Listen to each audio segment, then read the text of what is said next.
Thank you. Feeling a lot of emotions right now. I'm Sean. I'm from Hello Games. We're a tiny little indie studio.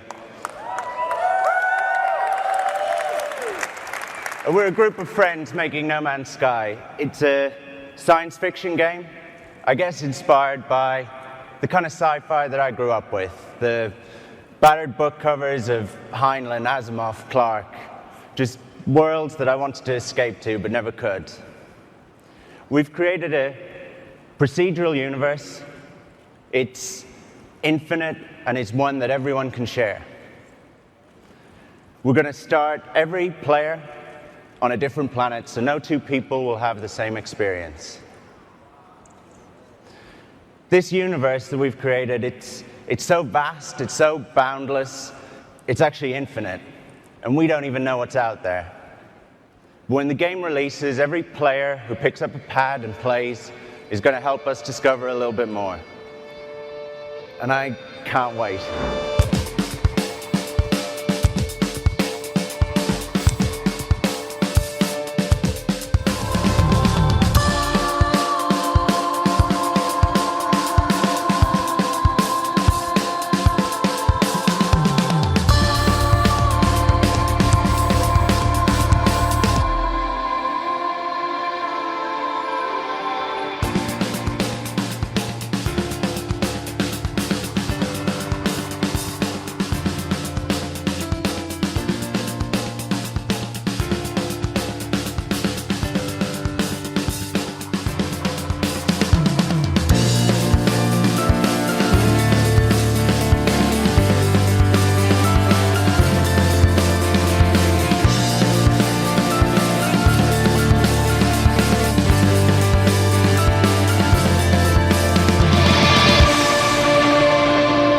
What's up? It's Captain Mike M. Welcome to episode 165 of the Gamers in Beta podcast. As my buddy Matt says, we do have a full crew tonight, so let's get right to it. Jay, Maniac17, could not decide if he wanted to appear tonight or not, but he has found his second wind after a weekend of camping. What's going on, Jay? Oh, a little indecisive, as said. I did get in a little nap on the way home from New Hampshire in an area that had no cell reception, so I was actually off the grid for a day and a half, and I almost lost my shit. Uh-oh. Now, what do they call that camping when, like, you really don't go camping, you're really, like, in, like, a, luxurious motorhome or tent? Is that like glamping? Is that what they call that, a combination? Yeah, that's glamping. I call it cheating, but... So you were not glamping? No, I stayed in a tent. We went to family's camp on a lake, and we stayed there. But me, the wife, and the granddaughter stayed in a tent. So, although we did have an air mattress. Glamping sounds like something you'd have if you had like really bad diarrhea. Like, oh, been glamping all week. It's awful. Yeah. Bad case of the glamps. There's pills for that. Oh, that other voice you hear is Corey, who... if I understand correctly, you might have been curing yourself from a hangover last week. How are we feeling this week? I am feeling 100% this week. Actually, last week I actually wasn't too badly hungover. That second bachelor party night was a little weak. I was like the second oldest one there, and at like midnight I was the only one left awake, just like drunk. I was texting you guys because I was drunk and everybody else went to sleep, so I was bored. So no vegan double enders at the lake then is what you're telling us. Hey man, what happens at the bachelor party stays at the bachelor party. But no, not that night. It was a little weak that night. Understood. But so yeah, I'm Corey Atwood, and I just want to say that my dick is so big it's procedurally generated with algorithms. I don't know how we follow. No man's dick. I don't know how we follow that up, Sean. But yeah, how was making sandwiches today, buddy? It was the normal. It's actually gotten a little bit slower. Everybody's on vacation, so it wasn't so bad. But, just living the dream, man. Playing a little bit of No Man's Sky or Corey's Dick. I'm not sure which I should play now at this point. Apparently. You know exactly which one you want to play. Well, let's get away from this conversation quickly. Let's welcome in Denny Luce Screw, otherwise known as the host of Tap the Craft and a 40cast alumni. What's going on, Denny? Hey guys, I'm just glad that you guys invited me to talk about Corey's dick. I just can't wait. I'm excited, and I've been waiting a long time for this. So let's get to it. What does Corey's dick pair with? Yeah, I want to know too. I think it probably pairs nicely with a nice stout, maybe. I'm thinking more like a Foster's oil can. I don't know. I don't know. I was going a little bit on the sour side. I don't know. I did actually just learn this past weekend that I like sour beer. I'd never had it before this past weekend. Yeah, it's an acquired taste. Not your dick, but I mean a sour beer. They're both acquired taste. Wow. So, yeah, what's going on? What beers have you been drinking lately? I think it was a few weeks ago you sent out some sort of comment when I was complaining about mixing all the flavors. And I don't know if we wanted to get into that right away or we want to just talk about what you've been drinking. What? Well, you know what? Your question and concern about mixing beers was legitimate for some. I think you can. I mix beers all the time. For me, I can mix a stout with the IPA and then go to a sour. I can do it. But the secret is to clear your palate from the whatever was going on with that last beer. If it was a strong beer, so you don't have that lingering stuff that's going to carry on with the next beer. Or you can start with the lighter beers and then work up to the more heavier, more flavorful stuff, such as the IPAs at the end and the golden ales or the blondes or the Hefeweizens or things that are a lot lighter in the front. You can easily transition from beer to beer, and there you go. That's all you have to do. That's what I kind of mentioned on Tap the Craft when we talked about what you made a comment on. And that was the 40 cast that you did, or on this show? I can't remember. Yeah, there was one or the other, and then the other comment was me and like, why do we need to mix orange and chocolate into my beer? Why can't I just have beer? Why do I need to bring in those things? Because it's delicious. So here's the deal. Everyone likes ice cream, right? If you're not lactose intolerant. But Does everyone only want ice cream that's vanilla? No, you want things in your ice cream to make it better. Or you want an ice cream sundae or a banana split or something like that. You're mixing ingredients to make something better. Well, guess what? Beer is good alone without anything mixed in there. But sometimes when you throw in a little extra ingredient, it can just kind of enhance it and take it to the next level or do something different from the normal beers that you drink. So that's why Jay and myself enjoy having some flavorful beers every so often. So what would you recommend as a palate cleanser then? Like what is a good palate cleanser? Like just straight up water, or how do you cleanse your palate? Saltines. Yeah, saltine crackers. Pretzels are good. Anything with a little bit of salt, a little bit of crackeriness, and water. That's we already came across that sour. Literally.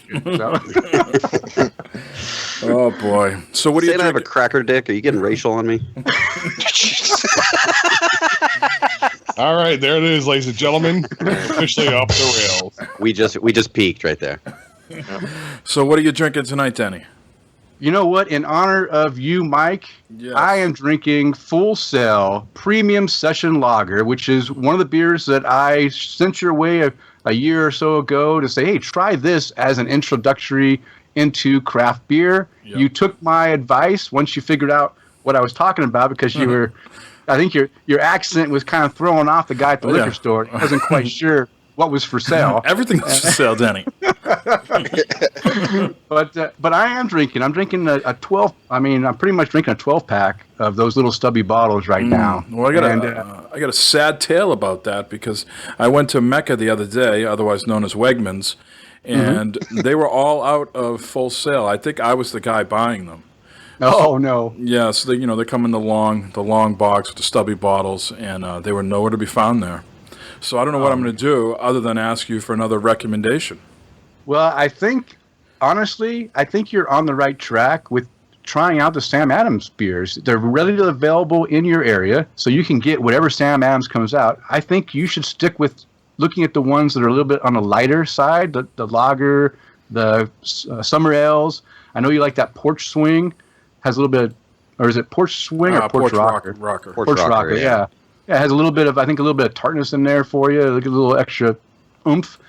Keep with that stuff for right now. And once your palate gets adjusted, to what craft beer, the flavors of those malts, the flavor of some of the hops. If you get something that's a little bit more hoppy, I recommend for you right now, stay away from the hoppy stuff because you don't like drinking trees. I know that. No. Stay away from the Saison. Saison is a very polarizing beer because anything with wild yeast and anything that has Belgian yeast that is a little bit different than what you're used to, it's going to throw your whole palate out of whack, and it's going to make you think that you're drinking a tree or a pine tree or whatever you weeds. Weeds. Man, this podcast is making me thirsty. So yeah, what are you drinking, Corey? Tell me you're drinking something. Well, yeah. No, right now I actually bought this isn't beer. It's one of those hard sodas that are so popular right now. I'm a big fan of the hard soda that's orange soda. I'm a big fan of that. That's really the only one I'm digging right now. I bought a pack of this cherry cola ones, and I'm like, so I got to finish them off. So I'm just drinking like alcoholic cherry cola right now. Okay. So not even beer, but all this beer talk, I am really like wishing that I had something. Like I went to the Allagash Brewery up in Maine, so I wish I had an Allagash. Awesome. Yeah. So good. So Denny, you'll be proud. I got 2 new beers this week, and this is sort of a, I guess, spoiler for the 40 cast for you, but so be it. I had some Shiner Pale Ale. Okay. Their Wild Hair, and their tagline is get it, hop to it. Oh. I'm not sure how you pronounce this. The Spotzel Ale House in Shiner, Texas. Yep. So I had some of that on the 40 cast this week. A little maybe too hoppy for me. Okay. But I will soldier on. I think I only have 2 left. Wife got a 6-pack of that. And then she also brought home Blue Moon, but not the typical Blue Moon. The just what you were mentioning, Belgian table pills. It's the it's the seasonal release. Okay. Is it good? Yeah, it's not bad. I just already had one in like the last 10 minutes. I'm opening up the second one right now. Call that good. Yeah. So that Shiner is they're known for Shiner Bock. That's their mainstay beer. That's the beer I had when I first came across Shiner. When I was my company has a factory in Austin, Texas, which is close by where that brewery is at. And when I visited there in the mid 90s, I actually went and toured the brewery, and I fell in love with that Shiner Bock because that was like the mainstay beer of all of Austin areas. Everywhere on tap, you could get a Shiner Bock, and that was something you can get instead of the Budweisers and stuff that was pretty much mainstream across all bars. I mean, if you want to go out to a bar, that's all you're going to get is something. I mean, Guinness you can get, right? You got Guinness, you got Bud or Coors products. But they also had this beer. So I fell in love with that beer back in the mid 90s, and it's still a good beer. So I recommend, you're probably enjoying the hoppy one, but that's probably a lower hoppy than an IPA. I think if you can find the Shiner Bock, give that a shot. That is going to be more on the malty side, and I think you're really going to enjoy that. It's a lager beer, so it's going to be more like what you're used to drinking. Mm-hmm. Cool. And when I was in Iceland, I had 2 different types of beer. I assume these are like the Bud and Coors of Iceland because they were in all the main bars. I had Viking and I had Gull. Now, the Viking was very smooth, went down easily, so I'm assuming that's very similar to Bud. The Gull almost had more of like a Heineken taste to it. Skunky, huh? It was, skunky, a little salty. I don't know if that's the adjective there, but it had a little bit more of a harsher aftertaste. Okay, go ahead. No, go ahead. You know more on the subject than I do. No, I was only going to say that I believe I have had Viking in the past. I just don't remember details about it. Yeah. I don't think it's anything special because, you go to the airport, you go to any of these places, they're all wearing like Viking stuff, all the, the waitresses and waiters and stuff like that. So I'm sure it's like I said, like the Budweiser of Iceland. Yeah. But it was tasty and I drank a lot of it, so there's that. Before we move on to gaming here, anybody else drinking anything, Sean or Jay? No, I'm drinking Diet Pepsi because I have to go to work in 4 or 5 hours. So yeah, I'm close to that. So, but over the weekend I was drinking some Left Hand Milk Stout Nitro. Mm-hmm. That is some good stuff. That's probably one of my favorites now. All right. You already drank all your orange chocolate beer? No, I've only drank about a 12-pack of that so far. So, and at 9%, boy, does that treat you good. Yeah, that's not camping beer, is it? You got to be able to stay cognizant when you're camping. Well, I did have two of those also. Okay. The bears will Night roll beers. up on you otherwise if you're not careful. Yeah, yeah. That's the one you have at the end of the night to put you to sleep. Yeah. Well, let's jump right into the gaming talk, folks. I'm sure Jeremy Runer, too, is at the point where he just wants to pause or delete this episode off his phone. So we should move on. PS4 Slim has been leaked today in the picture format. Not an official release from anybody or any sort of real content behind it, what it is, if it's real or not.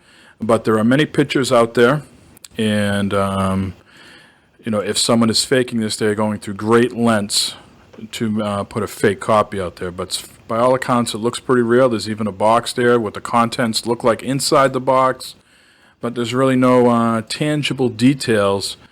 If this is a Slim, is this the Neo we're looking at? If this is just a Slim, what capabilities does it have? Does it have 4K or not? Yeah, the box just says PS4. There's like no additional, Right, doesn't say anything else next to it. So that I find that odd. But I mean, the pictures do look believable. I agree. Right. So. And is it me, or does it look like it has 3 USBs on the front? No, just 2. It's 2 I don't and then know. 1 under the PS4. Something's under the PS4 there, yeah. Yeah, I would take an extra if they did give one. Yeah, for Yeah, sure. because the Xbox has 2 in the back and 1 on the side. I don't like Yeah. that side one. That one pisses me off. Yeah. I mean, it is nice Gone with the 1, isn't it? with the Slim. I mean, the S? yeah, with well, the S? I'll know on Tuesday, but. Oh, that's right. So yeah, that's exciting stuff here. Holidays are certainly right around the corner. This week, Madden football comes out. Deus Ex came out. So slowly, some of these bigger franchises are starting to release, which is the sign of the holiday season. And so, if they're releasing consoles, they got to start manufacturing them, and these things start to leak out. So we don't really have any sort of details behind this, but it is interesting. This Twitter account, Mars RSA, has lots of photos, and he actually has the PS4, the current one, next to the Slim. And he has, on top, side by side, and it does seem to be a lot thinner and somewhat narrower, wouldn't you say? Yeah, it's tough to tell in those photos. Those aren't very well taken photos. They're kind of No. dark, but yeah, it's definitely smaller. I mean, as far as the width goes, though, I don't know, like front to back, it doesn't seem that much different. Right, the footprint isn't a huge difference. It's just a little bit, but not drastically different. Some people in our Discord chat, which we'll plug early and often here, are complaining, hey, this looks small. I don't see a lot of vents there. Is this thing going to overheat? Is this thing going to make a lot of noise? You don't know those things until you hammer on the product and try it out over and over again. But I would say that could be a concern with any of these things. Certainly the Xbox One S looks like it has a big vent on the top. How loud that gets, we won't know yet. Yeah. Moving on to some Xbox news. We touched upon this briefly this week on Gamers Unscripted, so I don't want to rehash too much here unless you guys have some strong opinions on this, is that Aaron Greenberg from Microsoft said that they are moving away from the console generation and thinking more of a family of devices. And I know this was a concern for you, Denny, when we talked, I think, before about the 360 and stuff, is that, you lost your library. And now they're talking about, not losing your library, that all your games are going to work, from the 1 to the 1S to the Scorpio and in the future. So they're not really thinking of it as a console generation, but a family. And you move all your games with you. And we talked on Unscripted about, does that hold developers back? They have to make these things. But we really don't know how different it is to program for these things. So you guys have any opinions? Denny, start with you. Does that sound like a good step to take? I did listen to the Gamers Unscripted. I thought you guys did a very good, thorough job of explaining, the good, bad, the indifferent. Right. For me, I agree that I kind of like this take on it, where you buy into the generation, or at least the core system, and then as it rolls in every 2 or 3 years, they'll throw in an updated system, kind of like the phone system, like the phones do, right? You have your iPads, you have your different phones, your Galaxy phones, and they still run on the same operating system. And sure, as you upgrade, you're going to be able to play the same games that you always had from the beginning, but you're also going to be able to play the newer games if they deem those games to only be allowed to be played on the bigger hardware. But the architecture is the same, and I like that concept. I don't like to be alienated from my products. I have a lot of PS3 games that I can no longer play on my PS4 because there's no backward compatibility. Right. Not that I would go back to them all the time, but I'd like to be able to throw in some games that I didn't complete back in that generation, right? I have a large library, and a lot of those PS Plus, games that they offered, I go ahead and I download them, or I don't even download them. I actually go and subscribe to them, but I don't actually play them because I keep thinking that, I'm going to plug my PS3 in and I'm going to play them eventually. Guess what?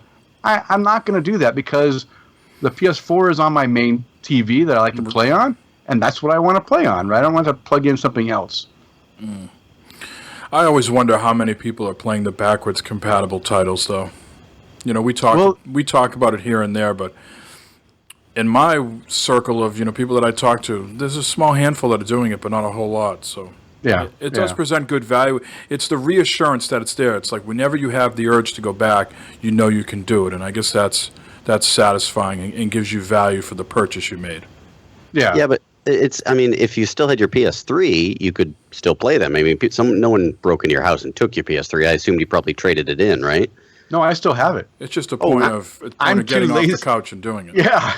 Well, you could technically still play them then. No one's preventing you preventing you from playing them. You're right. The only thing preventing me is the fact that I'd have to get up, unplug the the HDMI from my PS4 to my other one. Just going through that hassle. That's the hassle. Oh, I'm already tired just from hearing what you have to do. I agree. That's why I buy all digital now, because I'm like, I'm not getting up. Fuck that. Exactly. Yeah. That's the point right there. We're too lazy to even get up and swap discs now. No way. Never mind a console. I know none of us will have this answer, but have they stopped updating the PS3? So what I'm concerned for you, Denny, is you have that day where you have a lot of motivation. You're feeling like you're in your 20s again. You're getting off the couch. You're hooking up the PS3 and you're ready to go. Are you going to be hit with, a cavalcade of updates? Or have they stopped the updates on that machine? I don't know. I haven't plugged it in since I got my PS4. Well, that would be horrible. It is an hour of updates. It is an interesting take with Microsoft, and I think for the most part I agree that it is a good step forward. Although, like I mentioned on Unscripted, I don't see it as something realistic because just like your iPad or other devices, at some point they stop updating, and at some point they say this game is only compatible with, 4 and up, or whatever generation it is, generation 2 and up. Yeah. So why they like to throw that out now to get sales, to get good publicity, I think the bottom line is we all know in 3 to 4 years they're going to have to stop. There's going to be a line of, hey, this going forward is going to work. These ones are going backwards, not going to work. Yeah, but if they're backwards compatible, I think that's the big thing. We all know they're going to move up. It's just like the iPads, said, you move up, you're going to have that. If you're Xbox, you have that same thing, but you know that you can go back and pop in one of these backwards compatible 360 games on your Scorpio that, you've got to have the Scorpio to play the newest and latest games, but you also still have your old backlog of games ready to play. That is I think that does push sales for them in that way, where even now I think it's affecting it a little bit, not so much and maybe in our community here, but you still hear that out in the community when you talk to people out, get into gaming. Somebody's talking about gaming, you get into a conversation, you get talking about it, they're like, yeah, I love it. I can go back and I can play this game that I haven't played before because it's now backwards compatible, and I don't have to wait 20 minutes for my Xbox 360 to boot up, update, and... But you're not going to be able to do that forever. Like Mike was saying, you might have an older game, and as the family of these consoles or whatever you want to call them widens and the newer generations come out, it's eventually going to get to the point where it's kind of going to be like, this game is only going to be available. You won't be able to play those backwards compatible games forever. I guarantee you, if they evolve far enough, you're not going to be able to play, Castle Crashers or whatever you bought on the 360 anymore. I think it's an illusion, and I think it's just a way to highlight something positive about moving consoles to the PC gaming structure, and I don't like it at all. I think it's a terrible idea, personally. The thing's not even so much backwards compatible, but just think of a small studio. I mean, we're going to talk at length about No Man's Sky in a little bit, but let's just we took a smaller studio. No Man's Sky is around 16, 20 people. What happens if it's, 3 to 4 people? And now you're going to be asking these people to code a game for the original Xbox One, the S, Scorpio. Now, I could totally be wrong in that there might not be a lot of difference in the code underneath, and it's a breeze to do, and we're making a lot of chatter here for nothing. But if it is different, that's a lot to put on the table for a team of 3 to 4 people. Well, according to Microsoft, when the One was coming out, they weren't going to have any backwards compatible games because they would have had to have put a 360 inside the One, which was total horseshit. But according to them, it's almost nearly impossible until they do it. Yeah, so here's what's different. What they're saying is that the Xbox One architecture, the framework that they built for the game to play on, is going to maintain the same from Xbox One all the way through X generation, however long they want to go. That's what they agreed. But what's going to change is the amount of resources, the processing power, some modules will change. So I don't think that the programmers coding, they'll just have to turn things off or dumb things down if they want to have it backward compatible. There's going to be a point when the newer games that come out on the Xbox One, 3S or whatever is going to come out later on. Like, let's say 5 years they release one. It's going to be the same architecture, but they may say that, this game X is not going to be able to play on the older ones, just like on the iPhones. Yeah. I don't buy an iPhone every year. I'm not one of those people. I buy a new iPhone every fourth generation. So right now I have an iPhone 6. No, iPhone 5 regular run. Not even the S. And it's now getting ready to go to the iPhone 7 or whatever, right? Now I will start to think about upgrading my phone. I'm not one of those guys that needs to have every single new version every year that comes out. Same thing with this. It's not every gamer is going to upgrade every 2 years when they release a new version of the console. They may do it every other one. So it may be this first Xbox One, it may be able to play for that person for 4 years before they want to go ahead and upgrade to the next system that might be 2 jumps ahead. And now they'll have the newest one, and they'll be willing to pay that extra price. Hopefully it's not $1,000. I mean, the Scorpio scares me because they haven't released a price, but I'm going to guess that that's going to be an expensive update, right? It's not going to be a $400 box. It's going to be probably $650 at a minimum. I'm guessing, if I had to guess, with all that amount of power.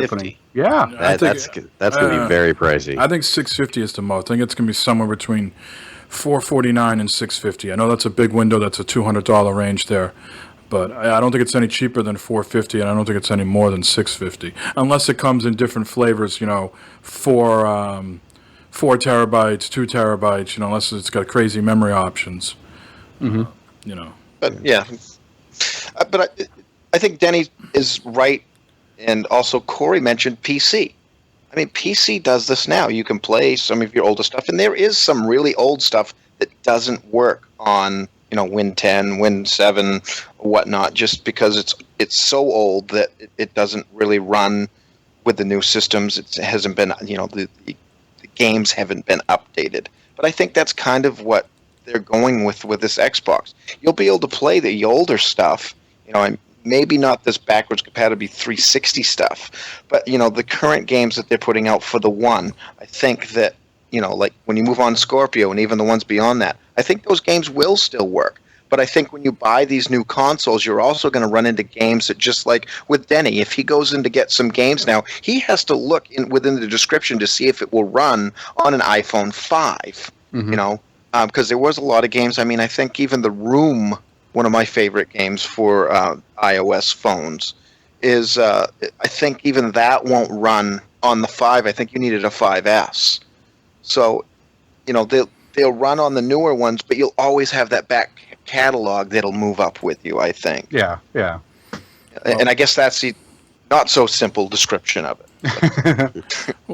Time will surely tell. I think everybody needs to just be realistic and sort of think of it like the phone model, and I think we'll all be good. Moving on, Deus Ex. Could this be the sleeper hit of 2016? It is getting tremendous reviews. Right now it has, I think, an 85 on Metacritic.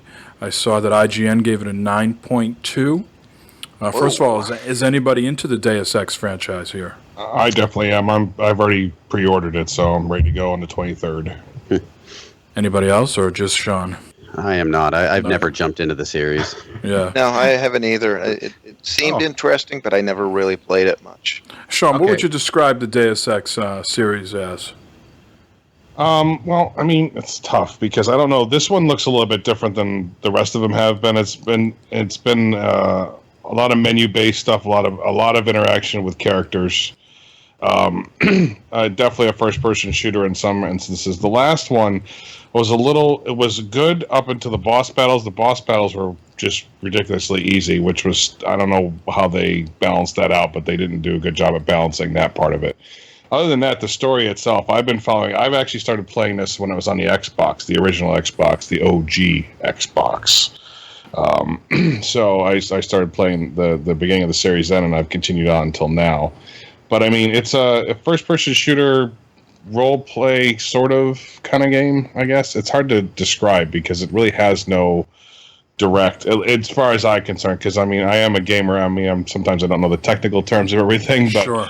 I know what I like to play. So I remember playing the last one, and there was a lot of, I guess for lack of a better term, puzzles. You had to find a lot of keys to get indoors.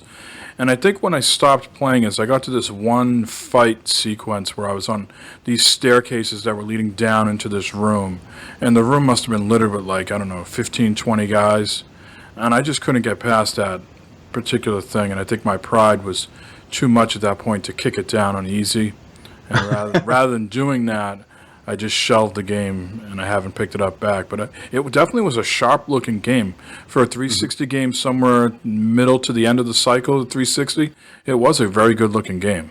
yeah, I mean, stealth was a big thing too. That's the other thing. It's kind of like Dishonored. Dishonored was one of those games where you could either choose stealth or you just choose front-on battle. And a lot of times, stealth was the way you had to go. It's like Metal Gear Solid is another one.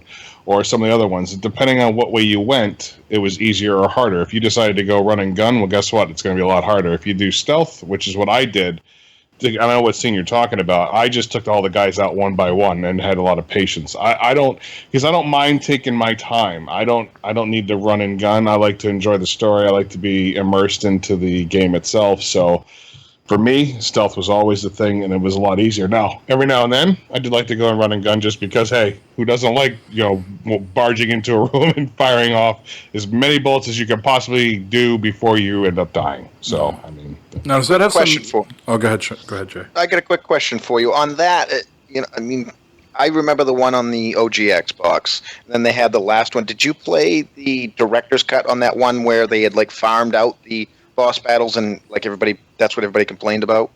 No, I didn't get a chance to play that. I actually was thinking about picking that one up to see how much it actually had changed, but no, I didn't. Right. I didn't actually pick up the. I guess they actually went in and redid. They actually went in and redid the boss battles for the director's cut, and it's supposed to be great. And then my last question for it is with this, don't you have cyborg implants that you have to? As you move through, you can upgrade them and whatnot. Yes, yeah, you have a lot of a lot of implants and everything as you go on. Some of them, though, it takes a lot to unlock them. It's not something that you have right off the get go. So the one mission that Mike was actually referring to, I think the only thing, I didn't have some of the stuff unlocked yet, so I had to do everything by hand, pretty much, without a lot of the perks that come with having the upgrades. But that's just the way I played. I'm sure everybody has a different experience. It's an interesting release time, right at the end of the summer, beginning of school year. I guess they sort of get the calendar to themselves minus the Madden. I'm not sure if there's a lot of crossover there between the two. But it is doing well, so we'll see what type of momentum they can carry through the holiday season, or if people already forget the game by then. Let's move on to the community question of the week, shall we? Let's do. All right. So the question was, do you think No Man's Sky was overhyped? And how do you think that affected sales, negatively or positively? So this is where we're going to take a deep dive into the game. But let's hear from everybody else first. So I'll read some of the responses, and the rest of the guys will read some as well. So first, Nick, Games on the Mind, says, I think gamers created the hype, and Sony just capitalized on it. As for the game, repetitive, boring as hell, already traded. Ben Charnier says, it was overmarketed, hasn't delivered what was sold to us. I am fully enjoying the game I got, though. That's an odd, I feel like that last sentence disagrees with the first two parts of that response. Well, I'm happy he's enjoying what he paid for, though. That's good. I'm glad. Yep. Jacob Briggs, at Jacob Brigg, says, I bought it due to the hype, and I hate it. Most boring game I have played. You know what? Jacob Briggs deserves exactly what he got then. Anyone who buys a game because of the hype, how old are we all now? I mean, everyone's been burned by hype at least once. I mean, we've all been playing games for decades. But if you buy a game because of the hype and then you hate it, that's on you, man. That's your fault. I'm sorry. All right. Well, we have Sam at Villegas says, it was never overhyped to me because I never paid any attention to it. I have no interest in playing the game. Okay. I think a lot of people had that same thought. Also, we have Sure Enough 71 at Sure Enough 71 of the Gamer Husbands, Mr. Kevin. He says, I'll get the game eventually. I get hyped for certain games in certain genres, and No Man's Sky didn't quite hit that hard. Still, wait, no sound effect for that hit that hard? Oh, sorry. Okay.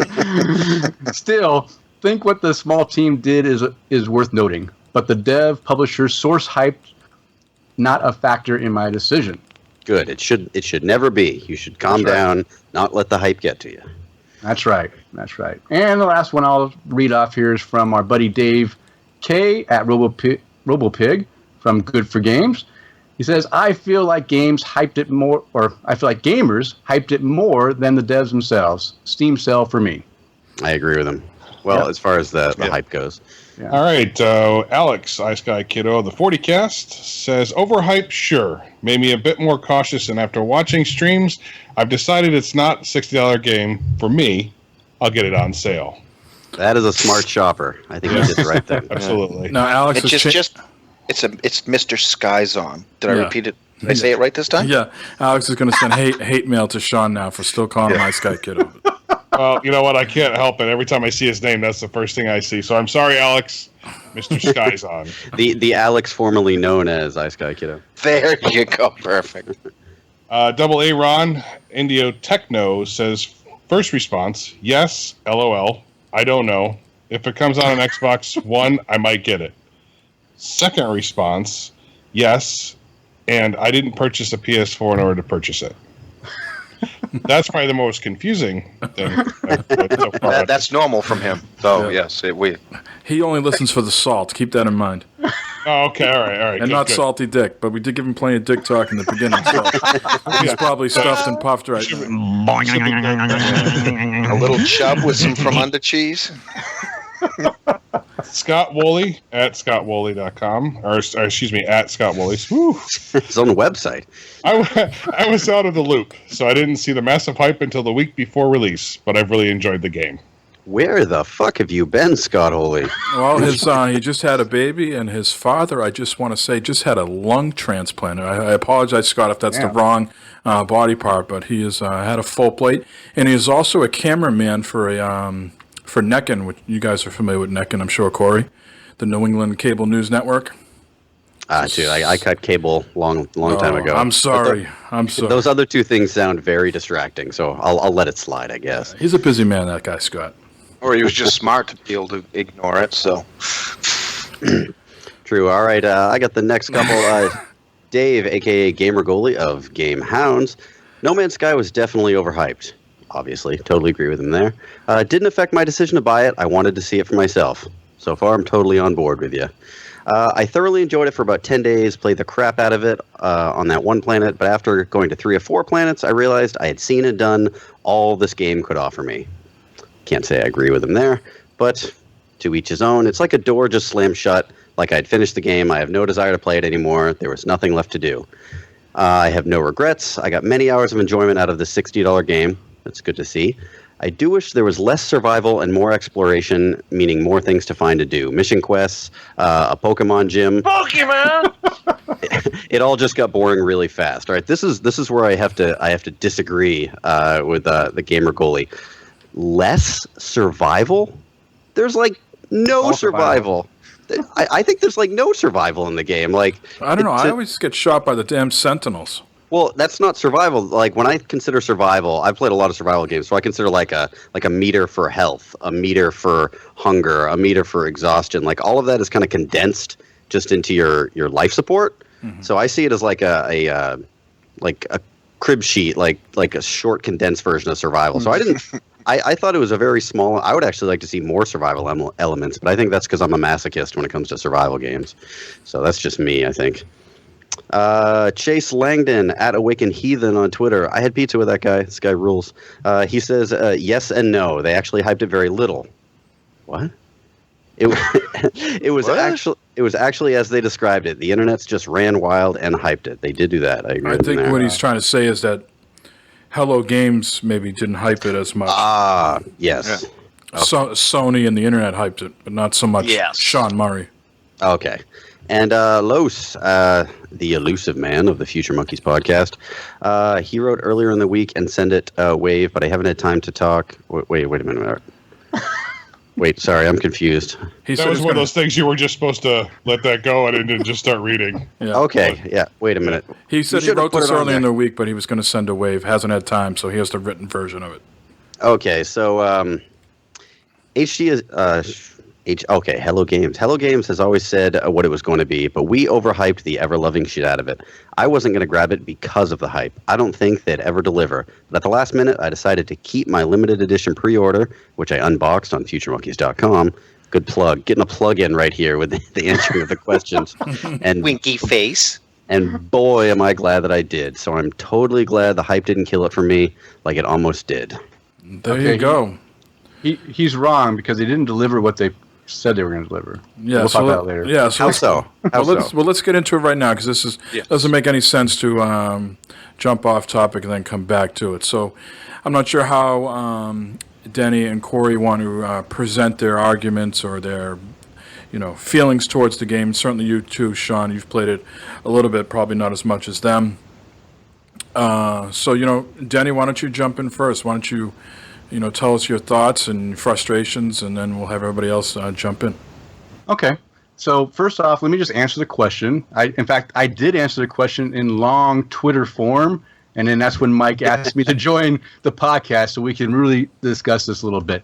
So do I think it was overhyped? Of course. I agree with some of our respondees on here that it wasn't necessarily Hello Games that overhyped it. It was the community, the gamers. They overhyped it. They made it a big giant thing, way more than I think what it should have been. For me, I did not get on board with this game until the March-April timeframe when they started showing what the game actually did, and that's when I started to get excited for the game. So it was only within the last 4 months that I have even been excited for this game, and that's when I pre-ordered it, because before that, I had no intention whatsoever to play this game. I was like, okay, what do? You have some stuff that's generated, and you fly around. They didn't tell you what you were going to do until just about 4 months ago. That's when they kind of went in and explained all what No Man's Sky is about.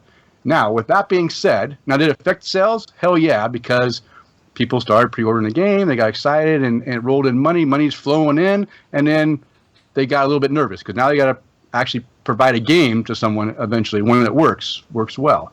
So here's where I get a little bit discouraged. I pre-ordered a game. I never pre-ordered games. I'm a cheap gamer. I won't even say frugal. I'm just cheap. I wait for it to go $5 to $20 range, and then I buy it because I'm that way. But so would you say that the hype is what made you pre-order it? No.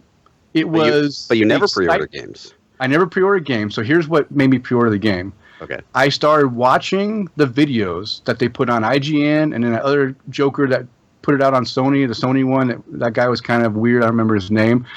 I started seeing what the game was. I started listening to what Sean Murray was explaining the game was.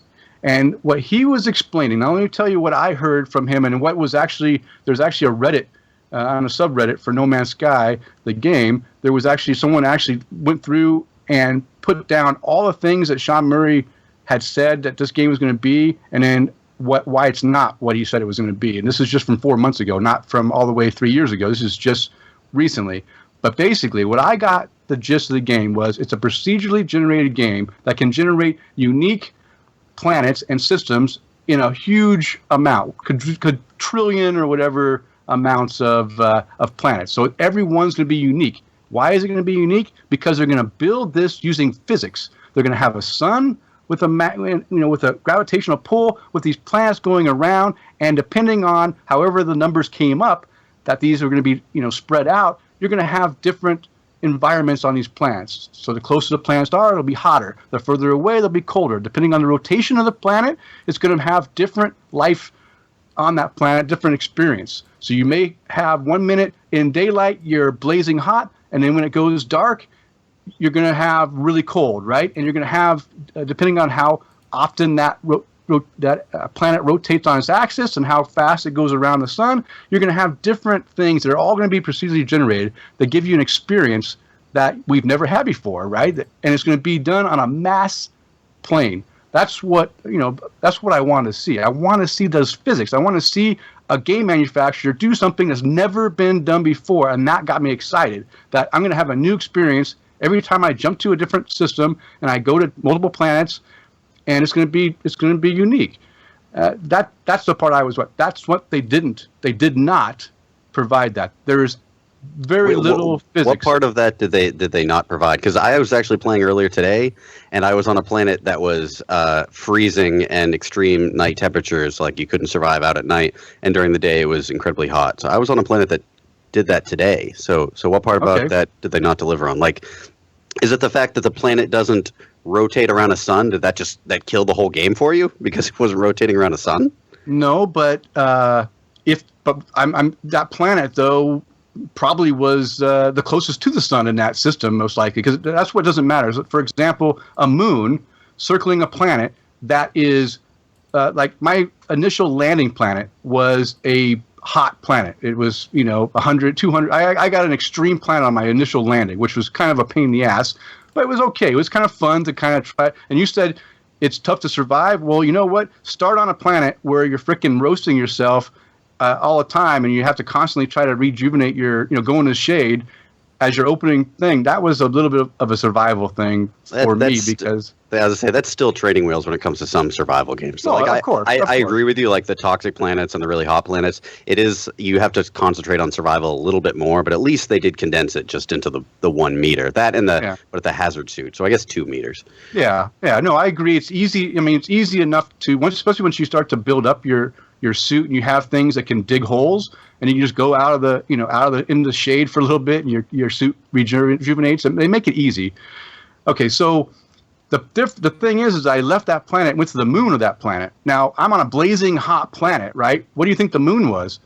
The moon was a freaking lush green Eden, right? It was like, I'm like, wait, why is the moon that's circling this planet, the planet's hot as hell, and the moon is a lush, luxurious planet? That doesn't make any sense. That's obviously not using the physics of how things move around a hot object. I thought it was going to be more science-like, not just pretend science. That's what kind of killed it for me. I wanted more. Now, with that said, do I have fun with the game? Yeah, I have fun with the game.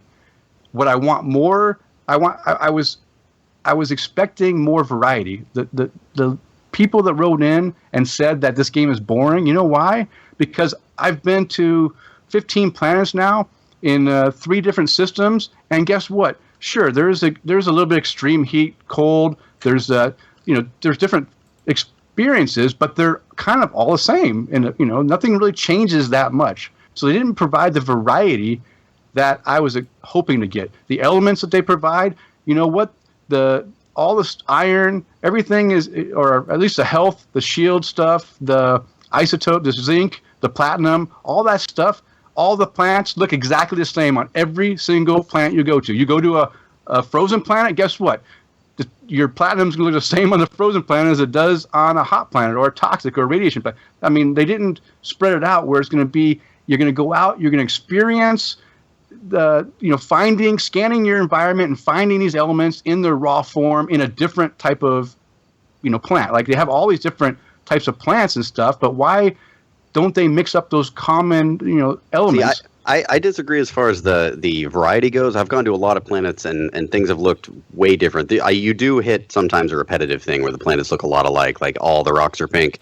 But I do find it funny that on no matter what planet I go on, I can always find zinc in a yellow flower. Yeah, in a yellow flower, it looks the same. I think that's a gaming convenience. That's like a trope that they decided, okay, we'll keep that because zinc is one of those things you need to put in your hazard suit when you're on a hazardous planet. For your shields. So I think they did some of that out of just convenience to the player. I personally would have liked to have seen it, like you said, in different forms because everything's different about the planet. So I want to see, my platinum not in a blue flower. I want to see my thymium 9 not in a red flower. But aside from that, I mean, I've hit a decent amount of variety. I would have liked to have seen more too. Like I've yet to see like some sort of alien city. You're never going to see an alien cityscape or maybe a planet that's complete water. But I have seen some that are a lot of water.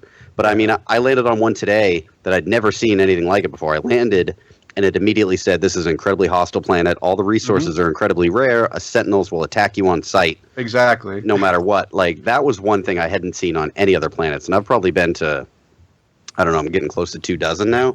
I played quite a few hours of it. So I would have liked to have seen more variety, but I still think they delivered on how big the game is. I think the fact that people are crying about the multiplayer isn't what they thought. I think that they didn't really understand what he was saying about multiplayer when he was trying to talk about it, because he would say that there's 18 quintillion planets. The odds of finding someone are incredibly low, but everyone's like, so there's still a chance. Like, you're just really not listening to what he's saying. Like, it's so big, it's not going to happen. So get multiplayer out of your head. Yeah. And he said that. He said it's not a multiplayer game. He did repeat that, so I wasn't expecting that aspect at all. Yeah, those people drive me nuts. Those are the people that get me really upset. No, but go ahead. I was just going to say one more thing, just to say that was disappointing in the game, is that the spaceships, right? You can have all kinds of different looking spaceships, but guess what? Every single one behaves exactly the same way. There's no difference in the thing except for the looks. And he said that you could choose your own adventure. If you want to be a pirate, you can go out and be a pirate. If you want to be an explorer, you can be an explorer, or a trader. You go buy a ship or get a ship that meets your needs. Well, guess what?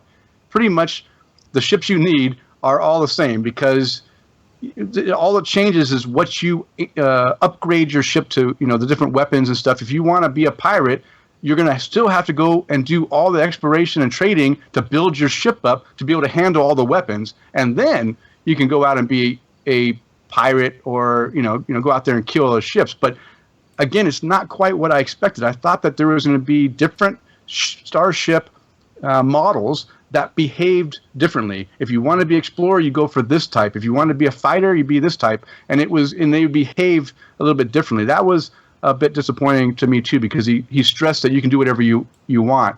And you can, but not until the end game, I think. Well, I mean, you don't have the strength. You can play. I mean, the ships do behave almost the exact same. I agree as far as how they handle. But I mean, you can play as a pirate. Like, you can find those giant cargo ships, and you can just fly up and attack them and break them open and steal their stuff. There's no like label you get, like you're a pirate. You don't wear like a pirate flag or have a pirate sticker, but you can play as a pirate. You can play as a trader and focus on those things. The ships do behave very, very similarly. That's a word I stumble over. But yeah, I agree with you. You can, but I mean, if you have one of those X-wing looking, jets, you can just max it out with weapons and have like no spaces to gather materials. Yeah. But I found that the easiest way to play is just to get whatever ship can hold the most stuff. That's right. Yeah, I agree. Now, how many hours do you have in this, Denny? Approximately? I'm between 35 and 40 hours. 35. And Corey, have you had a guess? Yeah, I would say I'm probably in 30s. And Sean, you just picked us up on Friday, so you got maybe a handful of hours?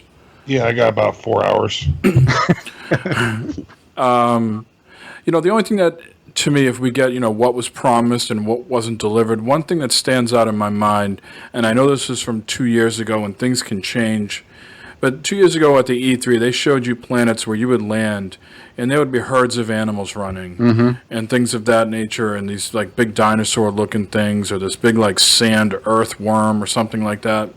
Haven't seen anything like that. Now, granted, I've only been on a handful of planets, so that's not a good barometer to say, that I've been everywhere and I can tell you that they're not there. But so far, I haven't seen it, and I haven't heard anybody else talking about that. Certainly, I've come across, maybe like 4 or 5 dinosaurs running around together, but nothing like a herd, coming at you, and sort of like, the Jurassic Park feel. You landed in you got to dodge all these animals coming at you. Well, I think they obviously did that just for the E3 like presentation to see, look and see how many weird animals we can have. I've never seen that many at a time, but I've seen some huge ass animals before. Like I've heard a noise and walked over like a side of a cliff and seen this antelope looking thing with this bizarre lizard head that was like 4 stories tall. And it's pretty jarring because you like you said, most of the time you see small things. But I have seen a few like enormous animals before, but I haven't encountered any enormous ones that were hostile yet. I mean, I've only been playing this for 4 hours, and I found a whole bunch of shit. So I'm not sure where everybody is coming out that there's nothing on there. I mean, I found ruins. I found multiple locations where I've picked up so many blueprints right now that I don't even know what to do with myself, and I've hit 2 planets. 2. Yeah, that's what, I mean, I like that everyone can have such a different experience. That's one of my favorite things about this game. It reminds me of when like when Morrowind or a large Bethesda game first comes out and everybody's talking about the game and everybody plays it differently and everybody has a different story. This just feels like an enormous extension of that because everyone can play differently, and you can just barrel right towards the center of the universe. You can follow the Atlas path. You can answer distress signals and like rescue ships. I like that you can play however you want. I like that there's really no story. There's just like a vague, go in this direction, pretty much do whatever you want. Because ever since a kid, I've always wanted to be like fucking Spaceman Spiff. That's what I'm looking for. Spaceman Spiff. Is I just want to be able to do whatever I want. If I want to upgrade my my multi-tool, I can focus on that. If I want to like buy a new ship, I can find a planet that I can farm for units. Like I enjoy how much freedom they give you, but I can understand from certain people how that might not be what they're looking for. So I think this game is definitely not for everybody. I think that's I agree. I agree. Yeah. It's a very polarizing game. People have you never hear people say, "Oh, it's just okay." People have strong opinions one way or the other. Yeah. Now, Denny, you were running into some technical issues that I think we should not sweep under the carpet. We should sort of address. I will be blunt and say that I have not played 30 to 45 hours. I've played, somewhere in the 5 to 8 range, and I haven't come across any crashes yet. Now, Sean, you're on PC. You're the only one on PC. Have you run into any crashes at all?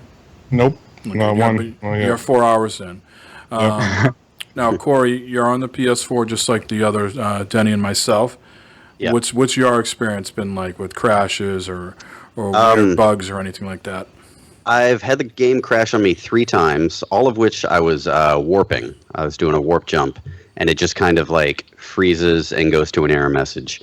It's only happened 3 times. All the other bugs have been pretty minor. After the first update, I actually had a bug where I was shooting my a pulse laser as I landed, and the pulse laser just wasn't stopping. It was like a continuous fire, even after I got out of the ship, which was really odd. I got back in, and I shot the photon cannon, and it went away. And that was post-update, right? That was post the first update. Another update actually came out today.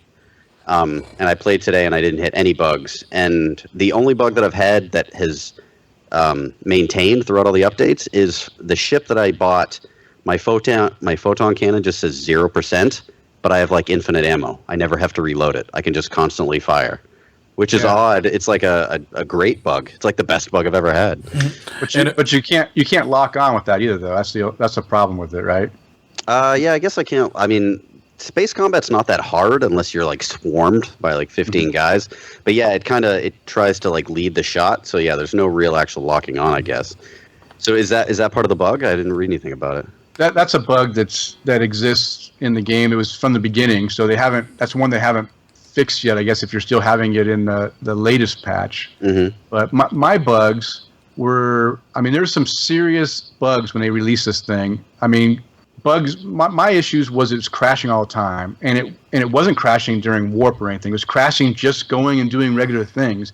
It got so bad that on last Sunday, after I'd played, at that point since release, I'd probably played 20 to 25 hours, and at the end of the play, I couldn't actually launch either of my 2 save games without it locking up and crashing as soon as I walked 5 feet down the way. So they only allow you to save 2 games. I loaded both of them they were 5 minutes apart from each other, so they weren't like they were right next to each other, and the game would just crash. And I was stuck. I couldn't do anything. I'm like, what do I have to do? Do I need to go and restart from the original? No, I don't want to restart. I just put 25 hours into this game. I don't want to restart. Other issues that are even worse than what mine are that other people are having. In fact, John Danforth, who is from the Everyday Gamers, Tiger Eyes, I don't know if you guys know Tiger Eyes 85, he posted on last week that he was playing, this game crashed, and his save was gone. I've heard that's happened to some people. Yeah. That would be infuriating. That has not happened to me, but my heart goes out to the people that happened to.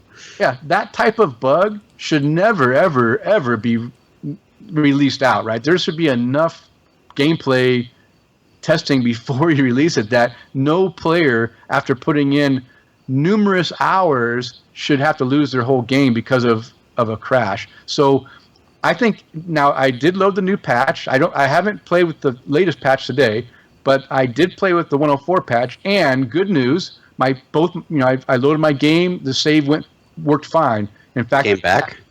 Yeah, whatever the patch did cleared my problem. Oh, nice. So I was able to play, and I hadn't had a crash since that patch. And I'm gonna guess I put in 10 hours since that patch, and not one crash. So that's a huge difference from what I was getting. I'm not kidding you. In the first few days that I was playing, it must have crashed 20 times. I mean, that's how it was, just crashing randomly at different things. Now, one thing that did change too is I had a power outage, and so Friday my PS4 was actually powered off. And in power, we lost power. It's normally in rest mode. It powered off, and when it came back up on Saturday morning when I started playing, I downloaded the new patch, started playing, and I'm wondering if also it's related to not clearing the cache of the PS4. The game loads stuff into the cache, and it builds up, and the game itself doesn't have any way of cleaning up all that extra trash that's in that cache file. So I wonder if it's a two-phase thing. They fixed the code that allows the game to clean itself up, and then when I actually have my PS4 hard powered down, it cleaned up that cache file and now makes it much more reliable. Because I've talked to a number of people that I have a day one PS4. I upgraded my hard drive to a 2 gig hard drive, or 2 terabyte hard drive, sorry, and I've talked to other people that have the same exact configuration, and they haven't had any, they had very few crashes and stuff. So I'm thinking it's got to be maybe something with the cache and with the way the game cleans itself up. I have the exact same thing as you. I have a day one PS4 with the 2 terabyte that I put in myself, and I shut mine down all the time, man. You got to shut it down. Can't leave it in rest mode because stuff like that'll happen. Yeah, so maybe that's the key, that why you didn't see as many crashes with playing as many hours as you played like I played. You weren't seeing the crashes was because it was, your cache was clean, right? Because you power yours down all the time. And maybe that's the key, is I just need to be more proactive in shutting the whole thing down. But I'm just glad that it's fixed, and I didn't lose my game, and I was able to keep playing. I've been talking about the negative aspects. I will tell you that I do enjoy this game. I find it very relaxing, very peaceful. I can just sit here, mine, go sell my stuff, kill sentinels. I love killing sentinels. I'll just go to a hostile sentinel planet and just sit there. As soon as you jump out of your ship, they're attacking you, and I'll just blast them away, and I'll shoot the mechs that come at you. It's just fun to try to play it like a first-person shooter almost. And so when I want that type of play, I can do that. But when I want to go back to the nice, relaxing, peaceful gameplay that it is, flying in my ship around, exploring, finding things, I love it. I actually really enjoy this game. I'm disappointed that they released it in the manner that it was released with the bugs that that were crashing the game for me, and losing people's saves like our buddy John. He lost, and he's on a PC, I believe. I don't think he has a PS4, so I think he was playing on a PC. So it's not only a PS4 thing; it's a PC problem too. I think with the coding. And they certainly had a rougher launch than I think the PS4. Yeah. So it sounds like, minus some of the hiccups and some of the failed promises, you are happy with your $60 purchase, and with these updates, we'll continually check back in with the game and try to get more out of it. Would that be a correct statement? Yeah. Okay. Yeah. I now last Sunday I was very disappointed that I pre-ordered it, and because of the crashing, and I was stuck. I couldn't play anymore until I figured out how to get past it. So I was very disappointed last Sunday. I'm grateful that they did respond fairly quick with that 104 patch, and then now they have another patch, which the only problem is that they won't explain what they fixed in each of those patches. They need to be more transparent in what they're doing. They need to let the users know what they fix in these patches so that people know what's, because there's a lot of things with blueprints. Like, Sean, you're collecting a lot of blueprints, but guess what? You go to try to build those blueprints, and they may not show up on your device. And then when you go to get it again, it'll just say, yep, you already own that one. But when you try to load it, it won't be there. I haven't had that problem myself, but I know that there's a number of people that have had that issue. So there's still some bugs. There's a bug that hit me today that pissed me off. It's a bug that can be a game-ending bug where your ship will land either inside water or will land inside a mountain. So mine today landed on the side of a lot of these ruins and these plaques that you go find for languages and stuff. They'll be inside a crater. Well, when you go to land, you can't control where you land. You kind of just hit the landing button, and it kind of lands where it wants to when it goes in. And a lot of time, your ship ends up landing inside of an object. And most of the time, you're okay. But if your cockpit lands inside of the lip of a crater, guess what? You jump out. Every time you land, you jump out automatically. You jump out underneath the crater, and you fall to the core of the planet, and now you're screwed. You have to die. Question for you on that one, because I've heard of this one, and there is a fix for it, which is kind of ridiculous, but there is a fix for it. Is you have like these grenades that you can blow up like the ground and stuff. Yeah, the problem is you don't see anything. Everything's clear, and you kind of see like weird. It's very strange. It's not like I try to go up. There's two fixes. You're right. You can blow yourself out of it if you can.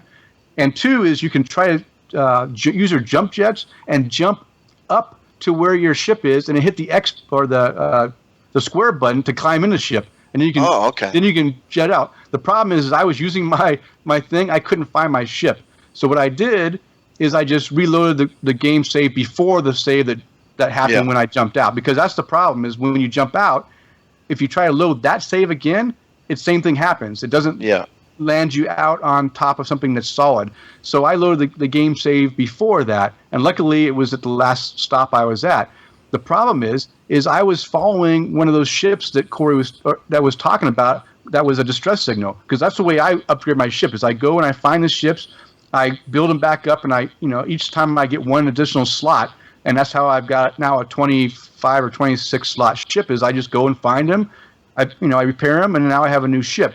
And I was following a waypoint for that when I landed to do this little relic thing. Guess what? All my waypoints disappeared. So now I'm like, oh crap! I had just been following this thing for it's like an hour shot, and I like to just fly around and stop as I'm going. Right? I'm going to play for an hour anyway. I might as well just see how much stuff I get on the way there. Well, now I'm trying. I'm 15 minutes out from this ship, and I can't find it because all my waypoints were gone, which is kind of that's a nuisance bug. That's not a game-ending bug, just a nuisance one. The one where you fall into the ocean or into the mountain, I've heard people say that both their saves, for whatever reason, were affected by that, and they had to start over from scratch because there was no way to get out of it, which is, kind of a bummer. Yeah, it auto saves when you jump out of the ship. I wish it would auto save when you jumped in it. I think that would help a lot of people. Yeah, and allow you to have more than just 2 save slots in the game, because I've heard also people would load the one that was loaded up to the cloud, and it would still start their game over from scratch. So if their game was like if they started a new game and they loaded it from a day before, it would still not allow them to get past the beginning of the game for some reason. It was like a bad save or something. So, Corey, how do you feel about your purchase? Is it something that you can see yourself playing a lot longer along the lines of Ark, or is this something that's just catching your attention for the month of August, and come September you might move on? No, I think I'm going to put a lot more hours into this game. It's kind of taken over my attention from Ark, actually. I feel bad. I have not paid enough attention to Ark lately. But I see myself playing it for a long time. I'm a little worried about the variety. I can see that the variety, like we talked about earlier, wasn't as much as I was hoping for. But then again, the longer I play, every once in a while, I'll just encounter something I've never encountered before, which is cool. So I think I hope that keeps happening. I hope the additional content that they've talked about comes out soon. They've talked about having space stations and being able to fly those very, very large ships and stuff like that. So I hope that stuff comes out and keeps my attention. But I think I see myself playing this at least until the end of the game. I at least have to finish up the Atlas storyline or get to the center of the universe. So, yeah, I'm totally happy with my purchase. And they seem committed to the cause, right? They don't seem like this is a game they're going to walk away from in a month or two. That they have a long-term plan for this to support it for a while. Yeah, I mean, this is Hello. I mean, what did they make before this? Joe Danger? Joe Danger, yep. Yeah. I don't see them being like, man, we got to stop supporting No Man's Sky for Joe Danger. Now, let me ask you, I'm trying to think of an elegant way to transition off this topic, so this seems like maybe a good way to do so. And Sean, I'm not sure if you have enough play time to even answer this, but we'll go for it anyways. What's one thing, if you had one sort of request that you want to, or a wish that you incorporate this element into the game? I really wish they had, you just mentioned space stations, something along those lines. What's one wish that you guys have for a future update? I would like more alien races. I think there's only 4 right now, so I would like more of those. Mm-hmm. What about you, Denny? I would like more. I mean, I haven't got to the quest stuff yet. I know that, like Corey mentioned, there's the Atlas quest and there's some other stuff.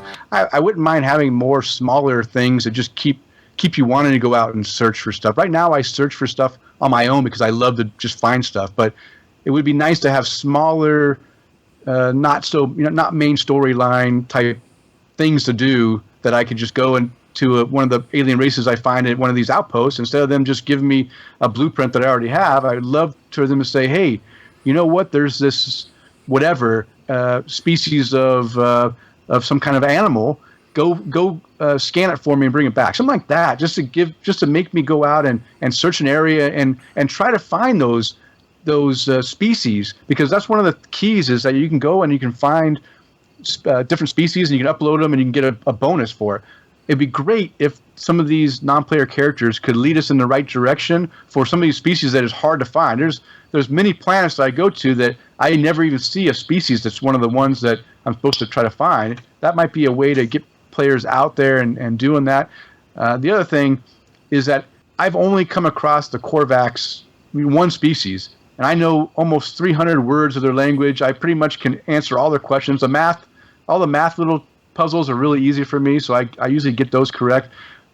But the problem is every time I do something, it says that my reputation with this race increases. But what does that mean? There's nowhere in there that says where my level is or what I get if I have a good relationship with them. I want to explore that. It looks like they put this in, but they didn't quite complete it enough to make it mean something, right? It doesn't mean anything to me. Every time I see that my reputation is increased, I'm like, well, who gives a rat's? I don't even know what it is.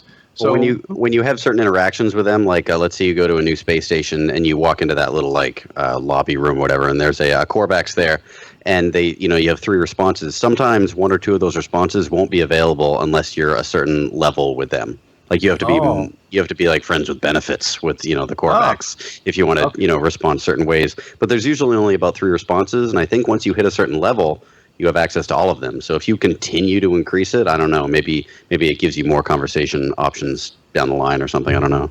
Okay. And Sean, what about you? I know you're very early in. Anything that's jumping out at you right away? Hey, I wish this was here. Yeah, let me build something. Yeah. there's an Ark player right there. Yeah, I mean, with everybody saying about, I guess spoiled's the wrong word, but I guess with being used to playing early access games, I don't worry about crashes like that. I don't worry about game saves. I don't worry about any of that stuff because I got to be honest with you, I got 1,300 hours in Ark, okay, and I can't tell you how many times I've had to reinstall the game, redo my saves. All my saves are corrupted. I've gone through all that stuff, so I guess for me, I'm a little more forgiving. Like, I mean, if it happens, it happens. I mean, it doesn't matter to me. I'm still going to play the game. It's exactly what I thought it was going to be. Although I would like a building aspect to it. That is one thing I will say. Would be cool to have like a home base. That would be really like cool. A home base, like the first plane you land on. I don't even care. Just as long as I can put something down, and I have something to go back to if I ever wanted to. I mean, not that I would want to, but you never know. PC Gamer came up with the list here, and I'll just read some of these off of what they think some changes should be. Mercenary pilots, no more screen hijacking, single-click discovery uploads, give pulse drives infinite fuel. No, I disagree with that one. Yeah. Like that sounds like spoiled. Like I've never played a survival game. Like just go get fuel, you pussy. There's asteroids everywhere. You just got to run into them and you refuel. It's not hard. Easy as heck to do that. Yeah. Space stations should sell blueprints and ships. Selling ships would be cool. I wish you could sell your own ship too. Yeah. Repair service. So I guess when you land at a space station, there is a repair this system or repair all option. Let me see what my friends are up to. That would be kind of cool. Yeah, some sort of in the game friends list, but I don't know how they'd do that. Also, let my ship be a submarine. They say there's some really cool stuff underwater, but you really don't get to explore it that much. Yeah, I've barely explored underwater. They say underwater is slower than walking. So they say there's really no incentive to go under there because it just takes a long time to get around. Well, you can swim and use your jetpack underwater, and when you use your jetpack underwater, it doesn't actually use jetpack fuel. You can jet forever while you're underwater, but you can only go up, so it's kind of tough. It's kind of tough. You have to move at like an odd angle, but also you have oxygen. You run out of oxygen if you're underwater too long. So. And two left here. This is one Denny already said, real statistics. And lastly, they said, let us blow up one planet each. Do you guys have a desire at all to blow up a planet? No. No. I don't know. I would love to just alder on one planet. That would be kind of cool. Oh, jeez. All right, no, I'm good. I don't need to blow up any planets. I'm good with that. I have a lot more tips or things I like to put in a game than that. That was a horrible list. There's only one that I wanted on there. Well, maybe two, but that's pretty sad. Yeah. Ships underwater is a good idea. That didn't even occur to me, and I would definitely use that. Because there's been a few times where I'm like, I want to explore underwater, but it kind of freaks me out. And, because I'm expecting to see this giant, like, eel thing swim around the corner. And I've yet to see very many animals at all underwater, only a couple. Well, I look forward to hearing about your guys' future tales with the game. My mileage will probably be limited. I will say it is relaxing, like Denny said. But also what happens when my body relaxes? This guy falls asleep. Yes, that happens first, and then I fall asleep. And then depending on who's around to put out the flame. Well, I mean, after I've played so much Ark and RP-wise, this game is awesome for me because I don't have to talk to anybody. Yeah. So the whole world just fucks off. It's just a whole world, and I just go and I just play, and I got nobody yapping in my ear about this or talking to me about that. And for me, it's definitely a relaxation game. I don't fall asleep, so I'm good. It would be cool. I know it's so big, and it's not really a multiplayer game. And, playing Ark, you play on a server with a certain amount of people in it, so you encounter other people all the time. But it would be cool if it was a very rare thing that you would just encounter one lone traveler. Like, you just see him far, a distance, on a planet, or you see them flying in or out of a space station, and it just marks them like this is another real player. If that happened very, very seldom, it would make a really cool impact. It would be like Journey. Do you guys ever play Journey? Yeah, I played Journey, yep. Yeah, and when you encounter another player, it was a very unique situation. So it's like, how did you get here? Yeah, exactly. And it would be a great thing to do if it was one thing that happened like It'd be cool if you saw it like once a month, just something very rare. That would be cool. Now, what are those Okay, ships? What are the? Sorry, Jay. One quick second here. What are those ships that you see that race across the sky? Is that just ships, nothing to them? Sentinel ships, or Sometimes they're Sentinel ships. Sometimes they're like Corvax or whatever alien race is dominating that area. Usually you don't have any encounters with the ones that just go across the sky, but I've encountered ones that have been like attacking barges before, and if you kill all of them, you'll get like a blueprint or something from the Corvax, or the Corvax, your reputation will increase or something like that. So sometimes you can see people getting attacked and pick a side or something like that. what were you going to say, Jay? I was going to say, for all of you that have played, looking at this, considering what they made before and what they're making now, I mean, that is a huge jump in the type of game they've made and how in-depth the game is compared to what they had before. Do you think this is a good introduction if they continue to make this, say they're going to make a No Man's Skies 2 and 3? I mean, you look at the previous games that have had 1, 2, or 3, I mean, people have said like the first Mass Effect, some people absolutely loved it. Most people were saying, it wasn't the first one wasn't the greatest, the same with Nathan Drake and all those. Do you think this is a good first iteration of this No Man's Sky coming out, if it's going to be something they continue to make? I wouldn't even want to see a No Man's Sky 2. I would want to see them essentially like early access ARC type this game, like continually add to it, because they introduce it like, here's a giant universe, do whatever you want in it. Like, okay, let's keep this same universe and continue to give me more things to do in it. So like, want them to Destiny it? Essentially, but I don't want it to be boring and lame like Destiny. Hey, shots fired. Damn. Oh, But yeah. well, I knew I liked Corey for a reason. I want them to continue this that same game, but at the same time, like you talked about this being a stepping stone, I want this technology they use to procedurally generate these astronomical, no pun intended, size worlds. I want this to be a stepping stone towards other games. Like, I want other games to implement this. I feel like this could be an important game as far as the evolution of games goes because of one small thing it introduces. I'm not saying it's the greatest game of this generation, but it has a really cool idea that I think could be used well in future games. Kind of like Horde mode.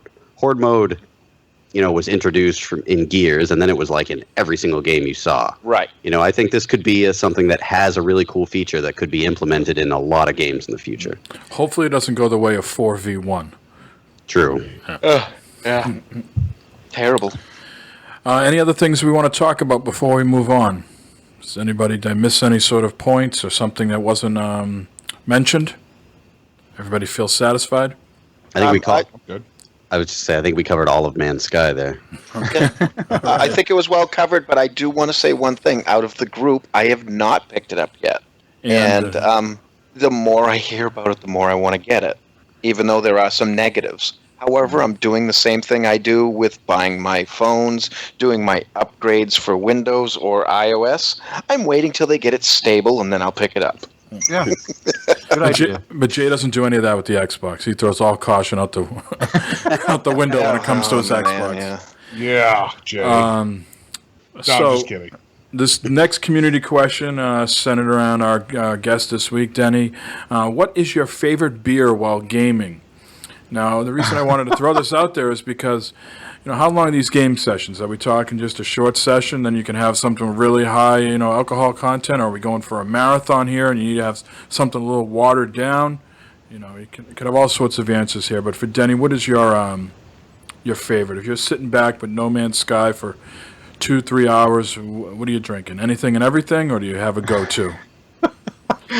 Well, Mike, I'm an odd fella in the fact that Yes. I pretty much game in the morning, early mornings. Right. So I don't typically game at a time when I'm drinking anything more than coffee. So unless vodka. And there's some Vodka, Sambuca in yeah. there. So, You got some but Buca. I will. I may throw something else in the coffee too. But honestly, Yeah.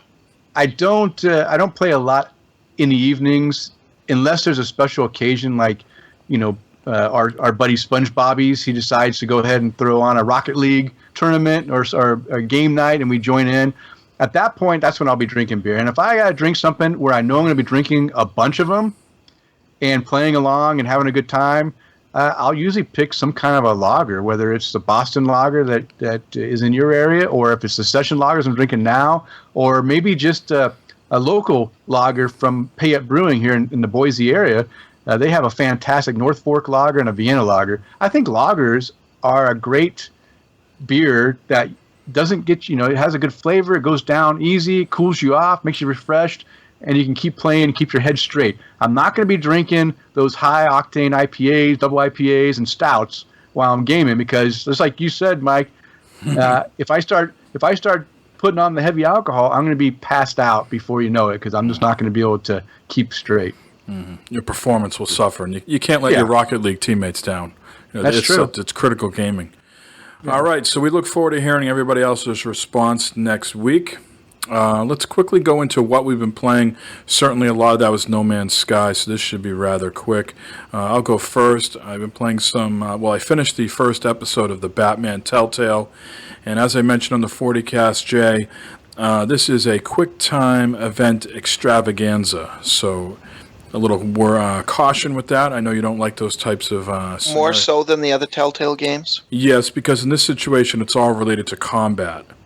Now, fuck that shit. Now, there's no punishment for not hitting the right button at the right time. You really want to make these QuickTime events correct because it fills up some sort of bat meter, and then you get some sort of special like knockout punch or something like that. But they come fast and furious, and they're throughout the whole game. I changed my mind. Maybe I am, man. We're talking about, upward swipes, downward swipes, maybe X with a swipe, X and a R2 button, all various different combinations. They mix them up. Do you get the word balloon that says like pow, piff, smack?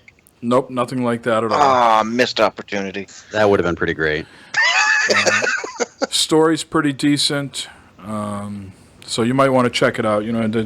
The Wayne family's being framed, and you have to figure out why and how and all that type of stuff. So far, Harvey Dent's in the game, Catwoman is in the game, and some mafia bosses. I forget their name, but have you done a lot of like detective style stuff? Yeah, that's the new mechanic that's introduced in the game. So you go to this place where a bunch of people might have been killed, and you have to figure out what happened. You sort of like those echoes in Division. Mm-hmm. You got to link the couple pieces of evidence together, and if it's correct, it does like an echo. It essentially rebuilds the scenario and shows you what happened. If you get them wrong, Batman will say something snarky like, "Oh, that's not plausible. I could never see that happening." I didn't realize Batman was like such a snarky hipster on Reddit. Yeah, he says, in his typical Batman voice, he says something along those lines. So that is a cool new mechanic to check out. So I bought the game, and I will be in for the long haul, so I look forward to the next episode whenever that comes out. Played a little Madden 17 this week, the new and improved, new fresh coat of paint on there pretty much. And it's it's just okay, but it's the usual annual purchase. Kids love it.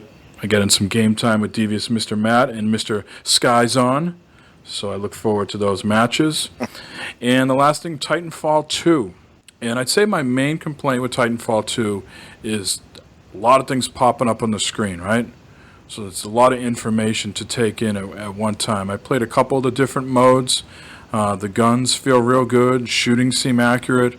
The Titans seem a little more improved. Still real fun to play, but I'm trying to digest in these small amounts of time that I have to game all the information that's thrown at me.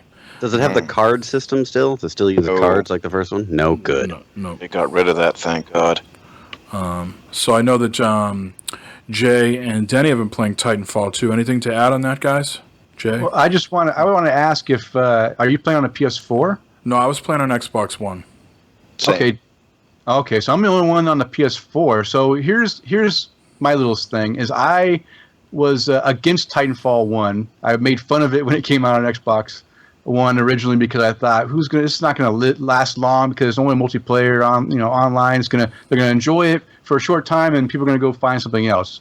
And I think that may or may not have happened. So I was kind of down. You were absolutely correct. Yeah. So with this though, I said, okay, it's coming to the PS4. Now I get a taste for myself what this game is all about, at least in the second iteration, because I never played the first one. I wanted to give it a shot. So I downloaded it and I played it this morning. And I just wanted to get an idea. Now, here's what I really, really liked about this demo. It's a tech demo. I don't know if it's this weekend and next weekend or just this weekend. I'm not sure the time frame. Both weekends. Okay. And they did a fantastic job of, when you first start the game up, of giving you a little spiel about what this game's about, what modes they added. It's all about the PS4, about, hey, this is new to the PS4. We want to test out our new network. We want to show you what this is about, and they showed you the features and gave you a little insight on what it is. I thought it was done very, very well, which is a lot of times you get a demo, you don't have that. You just get thrown in. You got to try to figure out what the hell is going on. Now, was there some of that? Yes. I got thrown into the bounty match, kind of got a little bit of an idea what's going on, but not fully. But I'll tell you what, I am not a multiplayer guru, right? I suck at multiplayer, especially shooters. About the only ones that I kind of sort of can get by with is like Battlefront, the Star Wars one, and I love Killzone, Shadowfall. I play a lot of multiplayer on that. Was pretty good at that. And believe it or not, Destiny, as far as shooting mechanics, I love the shooting mechanics in Destiny, but it's, like you said, Corey, as far as the monotonous, boring-ass gameplay, I hated that aspect. But the shooting was good.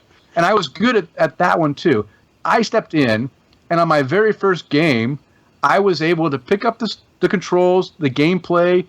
It didn't really kind of feed me information on how I was supposed to do stuff, but I was able to fiddle around, figure out how my Titan comes down, and I actually did pretty good on my first introductory match.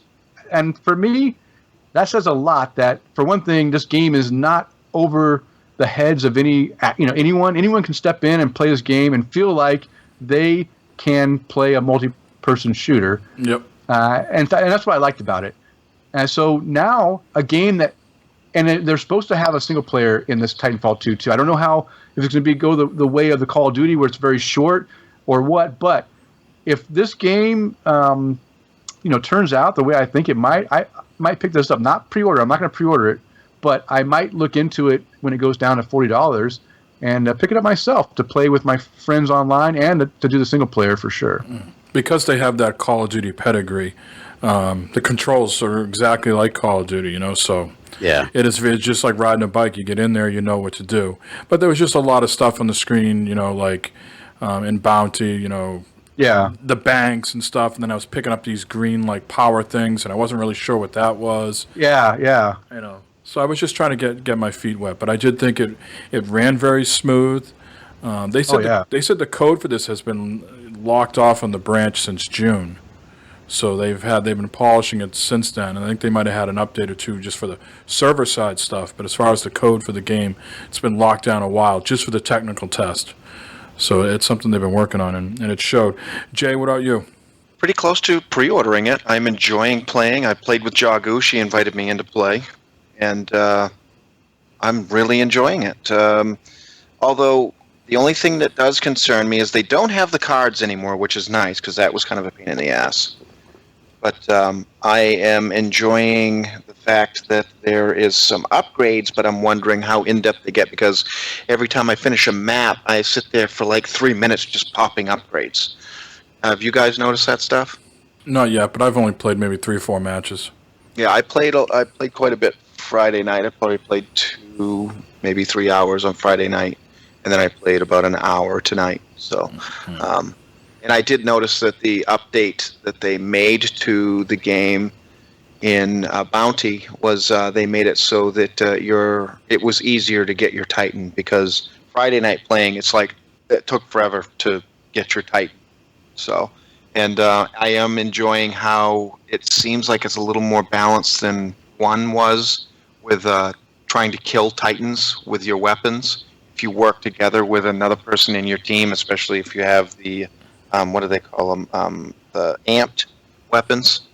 You can actually take a Titan down pretty easy if you work together. So. enjoying that. Yeah, I look forward to playing more of it too. I think it's going to be worthwhile. I think they learned from a lot of their past mistakes and have really been head down working on this for a bit, and it showed.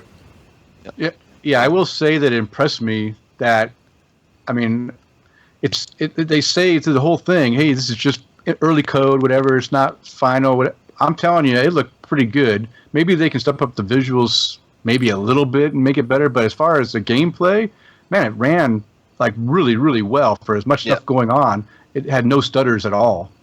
I didn't know if those maps were the actual final product or if that was because they look a little like arena-ish, right? So I don't know if that's just for the technical thing, and then we're actually going to get maps that are just a little bit more believable, real-world type stuff going on. Because that was the only thing that does take you out of the experience a little bit as you get in there and you're like, all right, you can tell that this is like a development arena. It's even got the bubble around it, right? When you get to the far edges.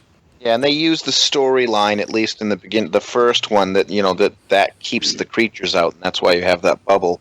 But it also gives them a reasoning to have that there, to create that. And you got to remember, these guys are the original Call of Duty people. So they know how to make it so that you've got an area where you really can't hide that well. You got corridors that all come together. You are within a limited. I do like the fact that also if you get into an area where you start getting the countdown where you're out of the area, you can most of the time you're just in this little narrow area that you just got to jump over to the other side and you're back out. So you don't actually have to backtrack where you came from. You can just continue through and move back over to the other side and you're back into the game area. So they have addressed some issues that I had with the first one. So, any other games you've been playing, Jay? Just The Witcher, Blood and Wine. Not going to beat that up. Just doing the same thing again, going through. So, and other than that, really haven't had a lot of time to play any games. So. And Sean, you've been doing your usual ARC stuff. Yep, I won't mention any. I don't want to bring the ratings down, so I'm leaving it there. And Corey, how is the Uncharted 4 going with you and the wife? Almost done. I think we're on the second to last chapter, so we kind of fell off for a little while and didn't play for a while, so that's why we haven't beat it yet. But that game is excellent. For anyone who hasn't picked it up yet, it's one of the best games this year. I highly recommend it. So, but like you said, I'm not gonna beat up the older games that I've been playing. So that and No Man's Sky and just some old retro games I've been buying. Oh, and Rocket League. I have jumped into Rocket League again recently, just in preparation for the Rocket League Rumble coming in September, which looks pretty nuts. I don't know if you guys have seen that trailer, but that looks fantastic. I've seen various bits and pieces on that. Is that like a mashup of different styles of play? Is that what's going on there? It's a new mode, not like what Snowy Day or Hoops, but this mode, it gives you a bunch of like crazy Mario Kart style weapons, like a boot you can kick your opponent in the face, a freezer where you can like freeze the ball in place, grappling hook, like all these crazy things that can just make the game. It reminds me a lot of Worms. Like the weapons are very Worm-like, if anybody's ever played Worms. So looks like a lot of fun. It's very much in the spirit of Rocket League, I think. Well, while we're talking about Rocket League, we have a news item on it, so we'll jump over and talk about that. They say the game has sold 7 million copies, and that's up from 2 million since June. They've confirmed that PlayStation remains the most popular platform to play on. Now, Corey, you're one that continues to play this game. Do you feel it's because it's such a solid game, or because they keep adding new stuff that makes it fresh? Why do you keep going back to it? I mean, the new stuff is really for the people who have been playing it. I don't know if anything's been added where someone was like, okay, now I'll pick it up. Like, I don't think Hoops did that for anybody. I think it's just because it's such a solid game. It's a modern NBA Jam equivalent. It's very simple. Anybody can pick it up. You know, a buddy of yours can say, like, hey, have you played this game? Even if you haven't played a lot of video games, that game will be a lot of fun for someone who doesn't even play a lot of games, because you can figure it out in 2 seconds, and the longer you play it, you realize how nuanced it can be, and you can really get good at it. Mm-hmm. So, yeah, I think it's because it's just such a great game. I think it's literally, when we look back, I think it'll be considered one of the best games of this decade, personally. I mean, for such a generic title, and this was on no one's radar, really. I remember getting beta invites for it, and really not paying too much peace of mind. But some figures that just jump off the screen. It's already passed 20 million players, and it's sold more than 110 million in revenue with a budget of $2 million. So it's really just blown, I think, everybody's expectations away. And Denny, you say you still play this time to time if SpongeBobby's is doing something, and I know that Jay and myself jump in occasionally. Sean, I'm not sure if you played this game at all, but no, I play it. I play it often. Every now and then when I want to blow off some steam. Yeah, it is. It's just rather. It is simple to get in and play, but difficult to master. That's how I feel about Rocket League. It is very entertaining to watch too. If you watch, they recently had those the Championship League in Vegas. I think what was it, last week or the week before? I don't watch a lot of Twitch, but I love watching really, really talented Rocket League players play Twitch. Some of those aerials are amazing, unbelievable. People. Yeah. Let's jump back up to the top of the news here. Facebook to compete with Steam and launch a desktop game platform. Bad idea. That was announced this week. I guess they've been, losing people on their gaming platform because a lot of the games that they would have went to mobile. So they're looking for a way to get some of those people back. So they're going to develop their own gaming platform to compete with Steam. And I surmise by the sounds that I'm hearing that people are not too enthused about this. They can go hang out with Konami. This is going to... Konami makes games, remember? They just, Metal Gear Survival? They make games. Oh, yeah, that's going to be real good. That's going to sell good. So, the Facebook platform is going to work with the Unity engine. So this will allow publishers to offer their iOS and Android games on desktop, in addition to the casual games Facebook is known for, but also they will have a desktop PC app which will support more hardcore games. Now, for me, personally, why I don't think like GOG will ever really truly take off, or Origin, or whatever Ubisoft has, is because people generally, organized people or sane people, like to have their games all in one location, right? You don't want to be bogged down with all these various different services and then say, well, I got my one game over here, but I got 100 games over there, I got 20 over here. I think it's really going to be something spectacular to change people's buying habits because they don't want to have their library in a bunch of different places. You guys have a different opinion, or you think it could work, or more options the better, or what? I think they're looking to capitalize on the people, like you said, a few games here, 10 games here, 4 games there. I think they're looking to make their money on the people who only own 4 games here. I think the majority of people who sent me Candy Crush invites or Farmville, they don't really even consider themselves gamers. I think they only will play a couple of games here and there. Don't consider themselves gamers. So at the same time, I don't think they're going to be able to give Facebook enough money to support this whole platform. I think it's a bad idea. I don't think they should do it. So since Facebook has been in the gaming business, they've paid out over $8 billion to developers since 2010, and in 2015 alone, they've paid out $2.5 billion to developers. Facebook PC app will run on different types of PCs, not just Windows. The platform provides a distraction-free gaming environment uncluttered by other Facebook features.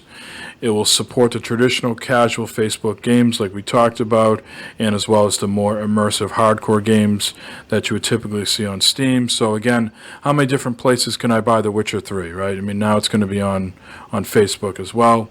Now I don't know if they'd have it, would they? Because they do mention that it's iOS and Android. You think they're going to go AAA and stuff? Well, if it's Unity, so whatever runs on Unity. They're going to try. But I think now we have the opportunity to, all these games, there's going to be that one-click option of, spam all your friends list for who wants to come play The Witcher 3. Like, it's going to be terrible. Not that I don't even like Facebook anymore. I'm moving slowly away from Facebook, and this is just driving me further away. And they track everything, so it's going to be like, you watched a gorilla video? Do you want this Donkey Kong knockoff?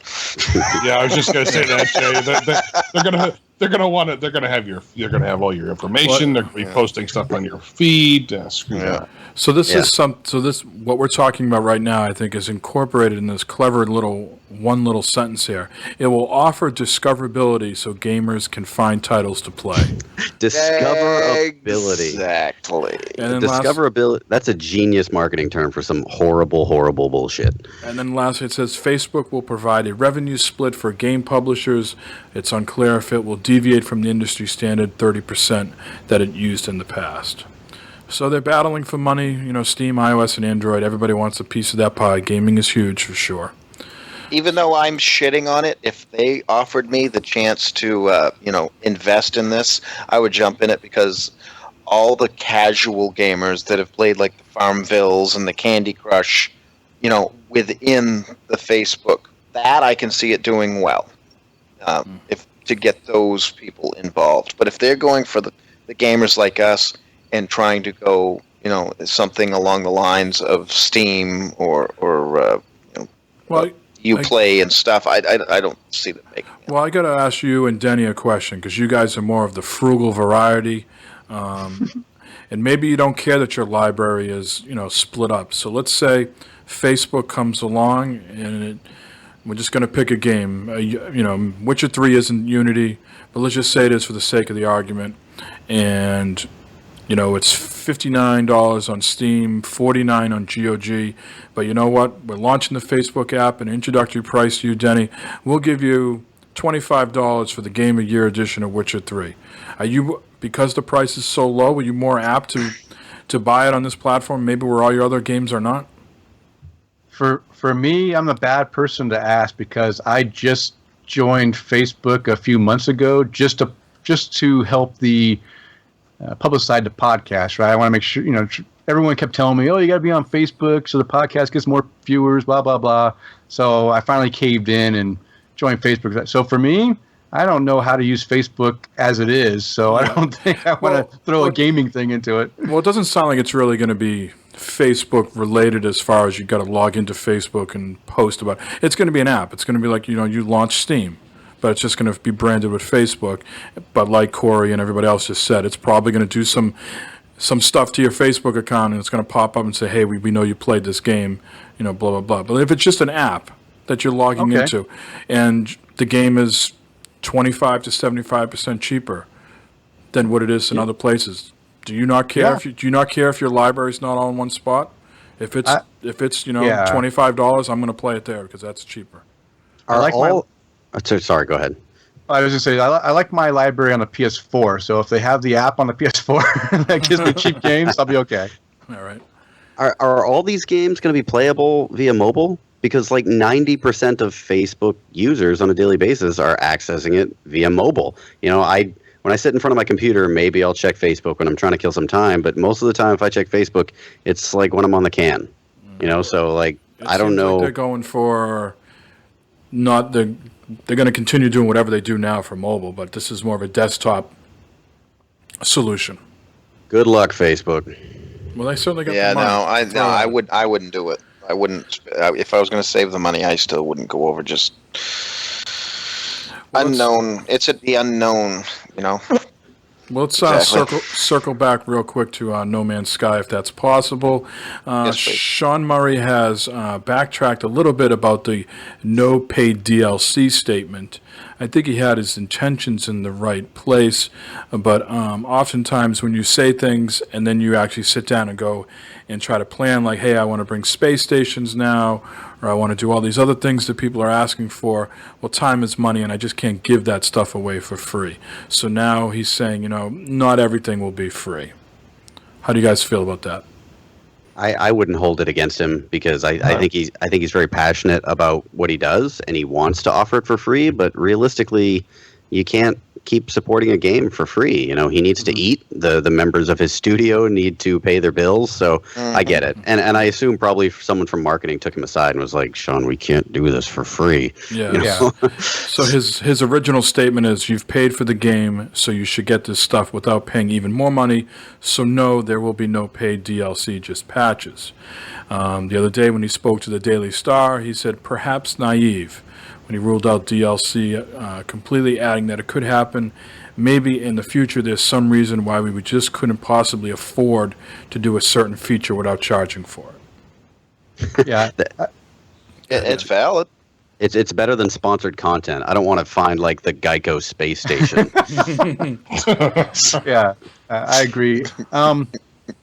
I think I don't fault Sean Murray at all. When he said free updates and DLC originally, I thought the DLC was a little bit far-fetched. I say updates are okay. He's gonna add things that they wanted to put in and didn't have time, and that's fine. He's gonna give it to us free. I think that's fantastic. That's all I asked for. I think the DLC, I don't mind if they throw in another like full storyline, like that has another mission to go to, from the center to outsider. Have some other branching storyline that takes a lot of time and resources to put in there, and that we're going to get a lot more content out of, to charge a nominal fee. I wouldn't want a $30 update, but if it's $10 or something for another quest line or main storyline, then I think that's okay to add that kind of stuff. I wouldn't expect that to be free as far as whole main storyline. If it's small features like adding the ability to have those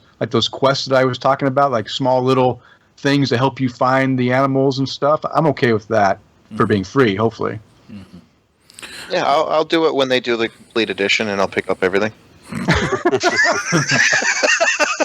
The Blood and Wine Game of the Year edition. Well, let's move on to some Xbox-related news, so Indio Techno has a reason to keep listening. Cappy Games has delayed Below indefinitely. Now, say it's not so. I'm not sure, Corey, if you've got a chance to play this at all in any of the PAXs. This is a roguelike dungeon crawler, and certainly I think Phil Spencer was always wearing Capybara Games' shirts at certain conventions, and they were certainly hyping up Below. Maybe sort of along the lines of No Man's Sky, it was the darling game, indie game on Xbox's platform. So this is a rather big title that people have been looking for, but the team has recognized that the game is just not ready. They were shooting for a late summer release, and now it's been delayed indefinitely, and the studio is going dark while it finishes the game. So certainly those don't finish the game. Indefinitely sounds scary. Yeah, indefinitely going dark are scary terms to use. Yeah. So we'll see what happens. Certainly people might know Capybara Games from Super Time Force, Below, something different for them. So I think this is certainly a shot in the portfolio for Xbox, no doubt. Anybody else have any opinions on this? Something you were looking forward to, Jay? No, not really. No. It's interesting, but I'll wait. It wasn't on my radar in any way, so. All right. Don't sound so excited.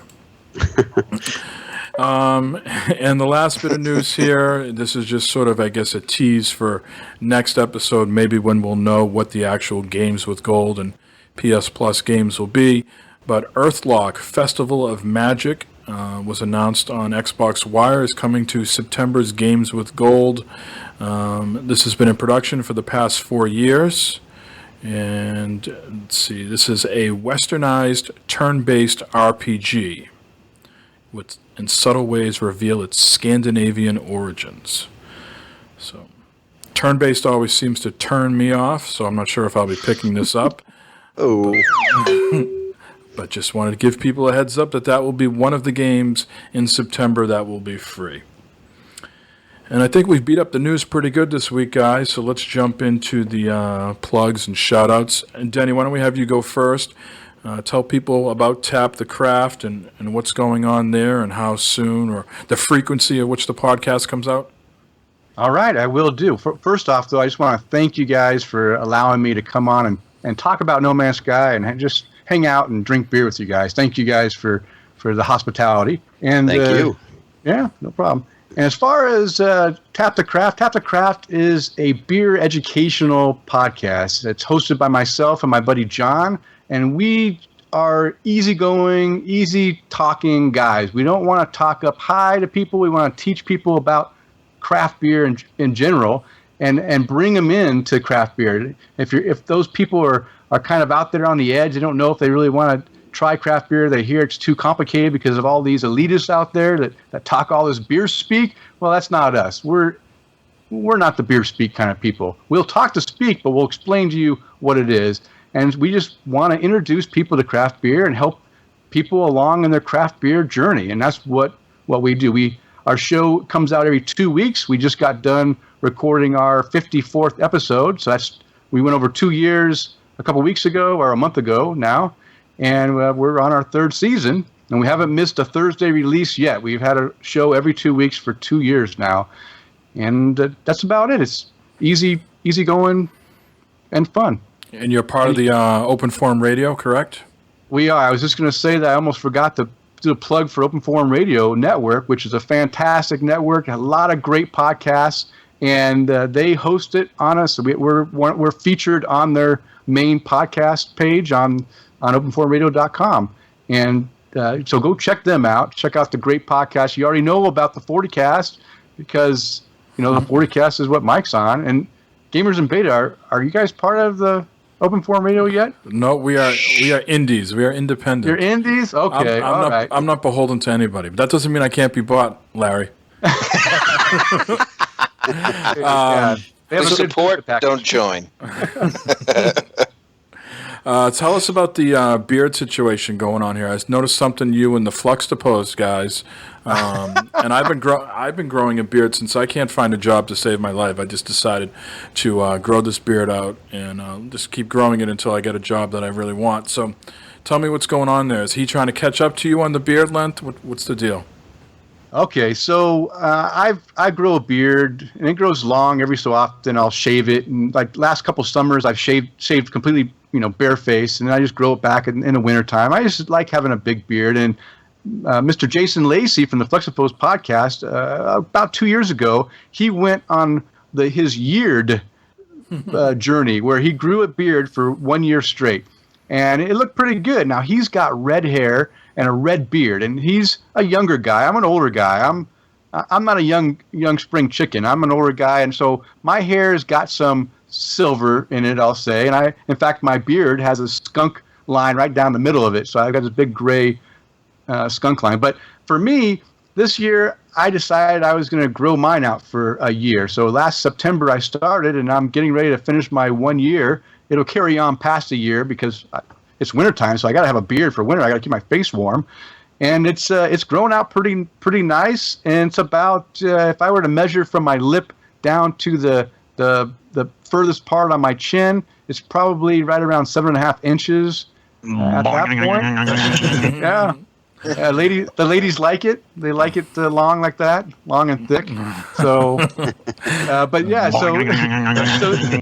so Jason, he decided to go ahead and start his not a full year of beard, but go ahead and grow it out long for winter. And so he's got a little start going, and he was just joking around about how he's going to catch up to me here shortly. So I had to post a picture. He posted a picture on Instagram calling me out, and then I posted a picture of mine just to say, hey, you're almost there. Just keep up the good work.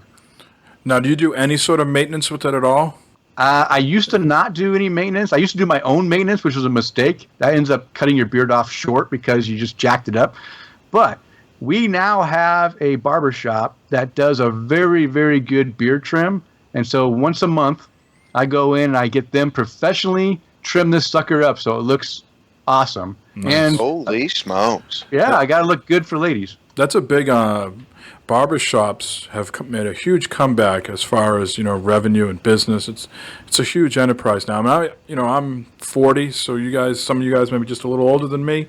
When I went to a barber as a kid, it was like walking into the mafia place. It took me like 45 minutes to get a haircut because it kept going in the back room. An 11-year-old kid, I didn't know what the hell was going on, but he was going in the back room because deals were going down, right?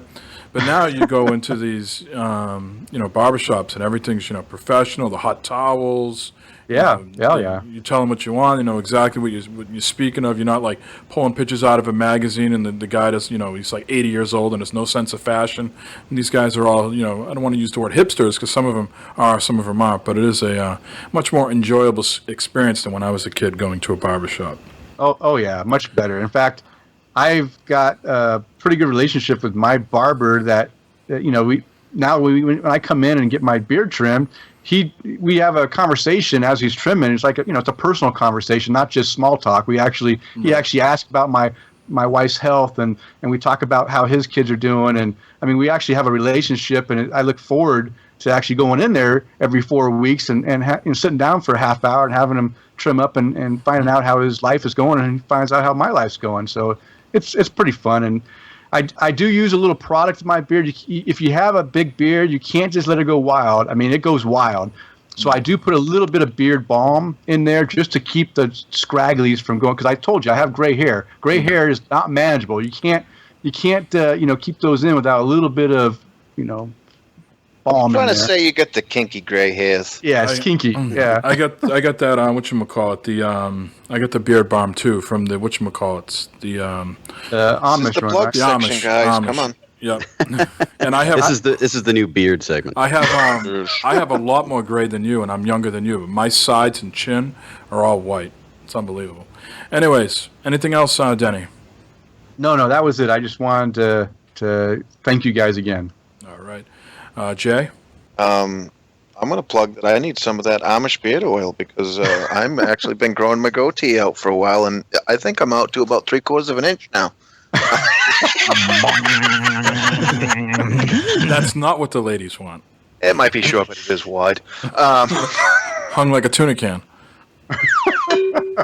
Grown like a tuna can. We opened on dick jokes. We're closing on dick jokes. I love it. Gotta have a Bring it back callback. around. Always Yes. with the callback. So, as usual, plugs to all the listeners and all our other podcast friends, which Denny has mentioned some, and definitely Tap the Craft. Anytime I have some friends who enjoy the craft beers, I try to send them your way. So, Well, thank you. well, it's a good podcast. I gotta admit, I don't listen to it every other. I probably listen to it maybe once a month or so. So I'm falling far behind. But The important thing, Jay, is the downloads. Listen to it come in time. Give the man his stats. Yeah, they don't give a shit if you erase it after you download it. Yeah. Just fucking download it. well, no, I just put it on 1.5 time and we listen to it twice as fast. So Oh, you can't wait. You can't do that with me because I already talk fast enough as it is. If you go 1.5 with me, then it's like speed talking. yeah, it makes me work faster at work. I did that. I did some of It's that a the plug. other day with OFR. I was a couple episodes behind, so I had to put them on 1.5. And man, Timo sounds hysterical on 1.5 speed. Oh yeah. But so and then I gotta give Jagoose a shout out. Like I said, he invited me in and showed me how to do the Titanfall, how to actually set up and invite people into play because that feature it's definitely shown that is an alpha. In that way, because it's not working, you have to go in and do a search. They had a search for whatever they have. You go in and then you can see the names of the people who are playing. You pick that one, go in, and then it sets you to be able to play with them. So Cool. it's rather complicated right now, but he showed me how to make it work. So thank you very much. Now, Corey, you can tell us about your beard or your. Well, you already told us about your dick, so we don't need to go there. So, what's going on with you in Bago Games? Yeah, you don't want to hear about my dick beard? I could go down that. No, I just shaved it. Just see if you guys want to know Maintenance. Yeah, got to do the manscaping. You can follow me on Twitter at Catwood. Follow Bago Games on Twitter, Instagram, and Facebook. I'm a feature editor there, and I run their social media pages. So follow them so it looks like I'm doing a good job. And since I run the pages, I can make this promise. If you follow me, we'll follow you back. And if gaming comes to Facebook, we will not, just send tons and tons of requests to play fucking Ark. Yeah, come play Ark or Witcher. It's now on Facebook. I think Ark's on So- the Unity. Is Ark on Unity? I think so. I don't know. Play Fartville. And we actually just have a new piece going up called Incorrect Opinions, where Jerry and myself argue over what is the better technology, AR or VR. So check that out. And yeah, I think that's it for my plugs. And the Boston Festival of Indie Games is next month. You should go to it. It's awesome. That guy hasn't got back to me about passes yet. I don't know what's going Really? on. Have you got back in touch? Yeah, I got a pass. No, he hasn't responded. to me. Mahalo. I'm in tight with that guy, yo. All right. Sean, how about yourself?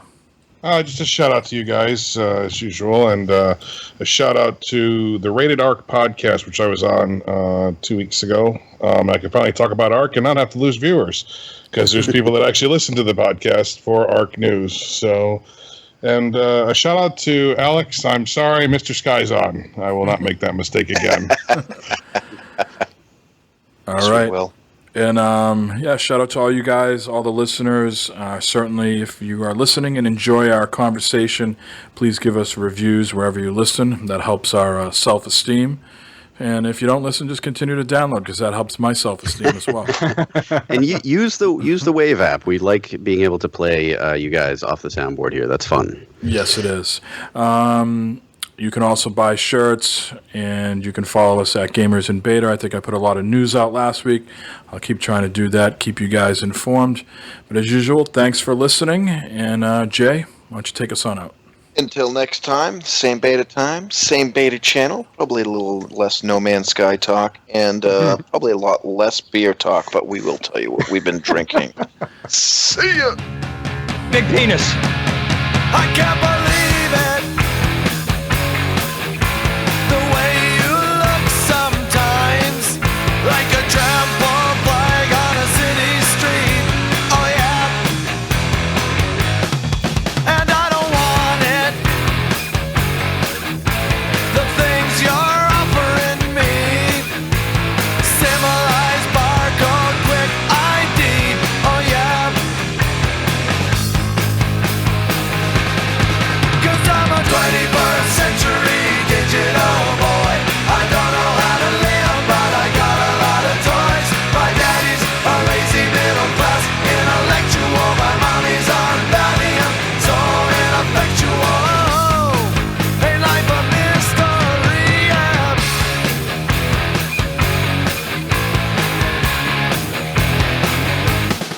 I can't explain it. The things you're saying to me, it's going yeah, yeah, yeah, yeah, yeah, yeah, yeah, oh yeah. 'Cause I'm a 21st century digital boy.